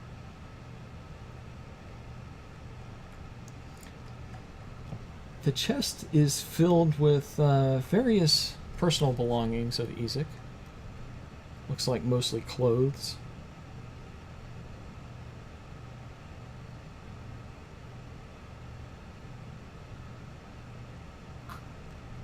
Nothing too interesting. And there was a wardrobe, you said?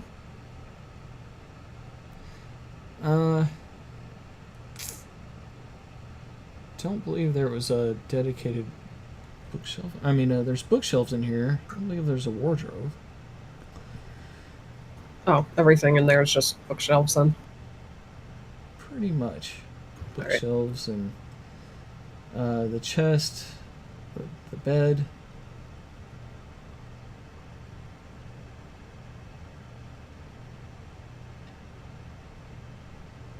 Okay. Well, she went in there to say what she needed to say to the other dolls.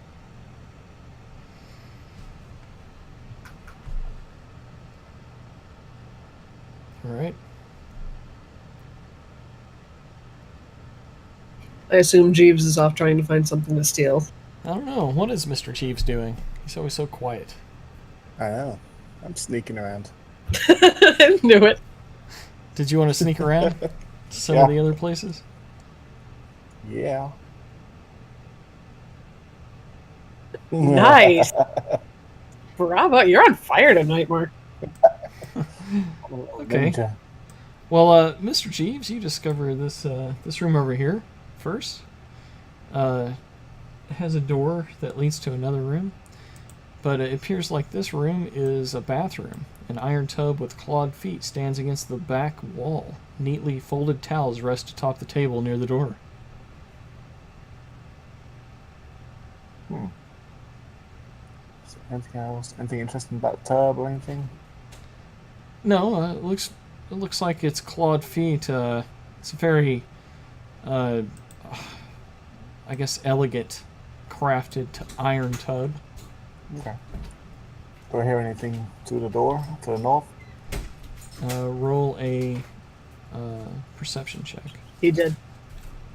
Oh, you can tell that there's probably no one in that room, and the door seems to be unlocked if you wanted to try it. Okay, let's take a peek. All right. In this room, Is that a person?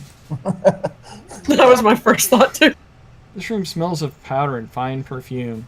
A vanity with a mirror stands against one wall next to a faceless wooden mannequin wearing a white bridal gown. Mounted on another wall is a full-length mirror with a gilded frame. A door in one corner leads to a garderobe. You can't steal a full-length mirror. I don't care if it's covered in gold. Watch me. Oh Lord, where are you going to put it? Something about the mirror seems to be, I don't know, it catches your attention.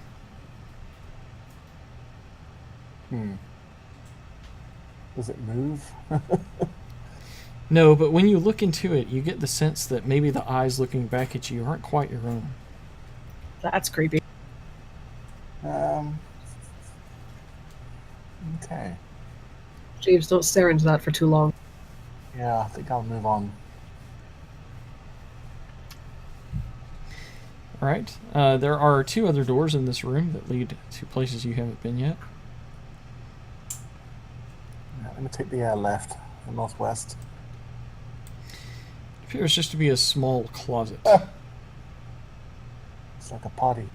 Yeah. Okay. Yeah. Nothing still in there. Alright, do I hear anything through the north door? Roll a perception check. Ooh. Damn. Boom. You think you've lucked out and that there's no one on the other side of that door. Alright, let's have another little peek. Okay. It appears you found the master bedroom. Time has faded. The grandeur of this master bedroom. The furnishings have lost some of their color and splendor. A short pull rope hangs from a wooden trapdoor in the ceiling. Please don't pull it. We all know how well this ended last time you went sneaking around things like that. Please don't. I think I'll leave that for next time. There's another door in this room. Yeah, I see that. Looks like it's connecting to that eastern door. I mean, that one on the west. Okay, let me do a perception check on that door. Yeah, you can. Even with that low perception, you just kind of notice that that'd probably be the place for a closet. Okay, that's luck. Okay. Opening the closet, you see cloaks, coats, and gowns, and other fancy apparel hanging from hooks in this closet. Arranged on the low shelves are many fine shoes, slippers, and boots. None as fine as yours, though. That's right. Fancy spider glands. Also, I guess Jack had revealed the other room. That's the room where the witch is being kept. Oh, it's the barber's room. Yeah.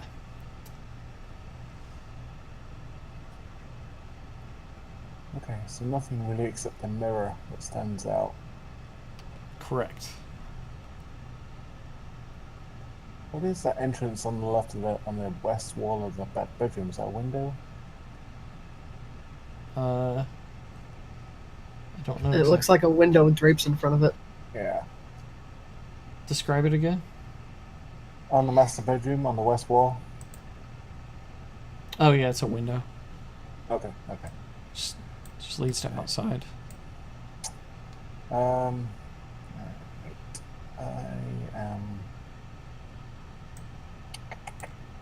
I'm gonna go tell Jack about the mirror. All right. My little thief can't. Jack,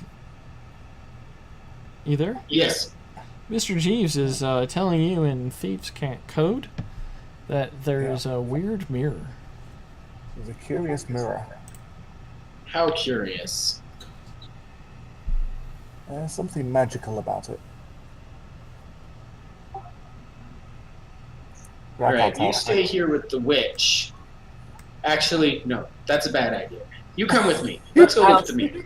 I'll keep the witch company. Yeah, I'll show you where it is. Keep talking to her. She hates that. You have no intention of burning during the festival, do you? Of course she doesn't. I do have an intention of burning during the festival. But not yourself.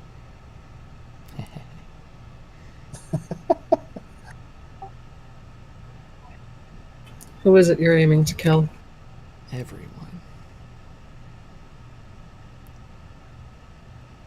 Will you spare the Markov family and their children? I will spare no one. Not even you. Does it help that they're were-ravens? Jack, were you off investigating a mirror, or are you speaking out of character? Yeah. Good point. I said let's go. I didn't say we went, but sure, we went. Yes, and when you get to the mirror, you do see, indeed, that it looks like there is something magical about this mirror. Go ahead and roll an Arcana check. Why is it you're so intent on destroying this town? And the Arcana check lets you know that you have a couple of spells you think might be useful on this, but you can't discern anything beyond that a, let's see, spell of identify or detect magic might do well for this. Neither of which I have at hand. So as far as you can tell, the burgomaster just has a magic mirror. That's as much as you can This discern. mirror is absolutely magic. It totally runs on some kind of magic. It is a mystical mirror. That is one magic mirror right here. Good perception. We made an agreement with your sister, you know. Other than that, I ain't got a clue. If you kill us, we won't be able to fulfill it. What do you know of my sisters? Your friend said that you were the ball-sucking motherfuckers. Yes, we met her on Yester Hill.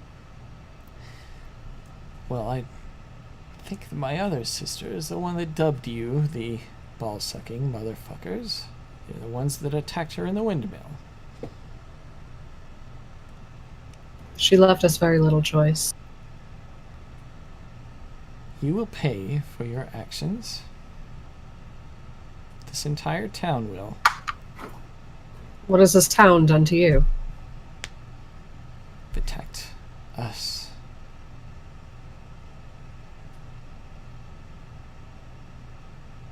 You've brought this upon yourselves.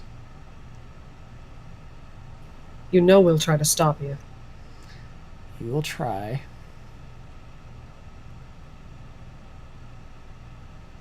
And you're so certain that we won't succeed. It shouldn't be long now.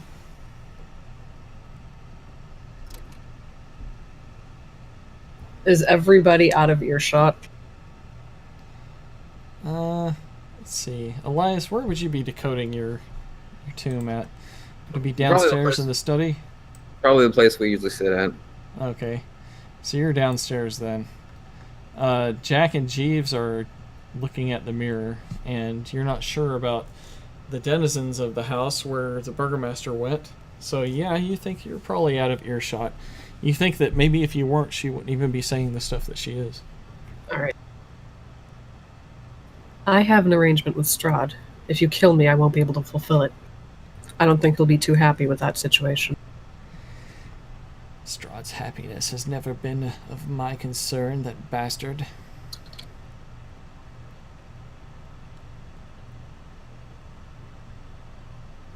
Then you should know your sisters conscripted us to go and purify an area of land. We can't do that if we're dead. Prove it. We have a map. She marked it. Near the ruins of Berez, I believe.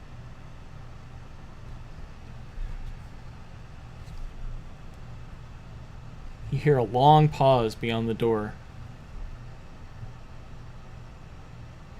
Why would my sister align herself with you?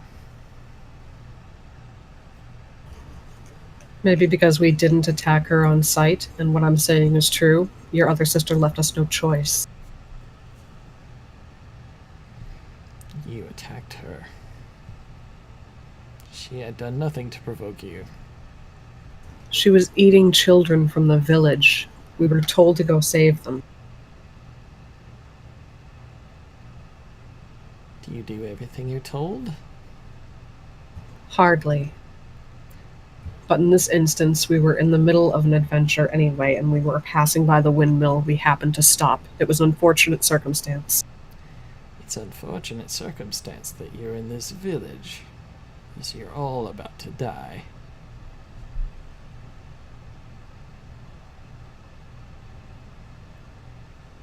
So you wouldn't let us complete that task, then? You don't care much for Strahd either, neither does your sister.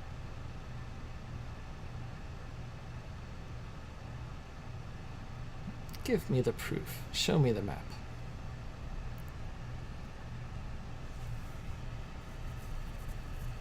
Do I have your word that you won't put any dark enchantments on it if I pass it under the door? No. Then why should I trust you? Go away, child. Enjoy the last moments of your life.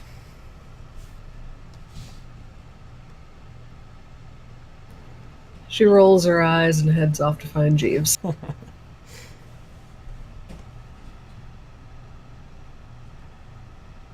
Jeeves, do you have the map handy? I do. Could I borrow it? Certainly. I'll bring it back. Thank you.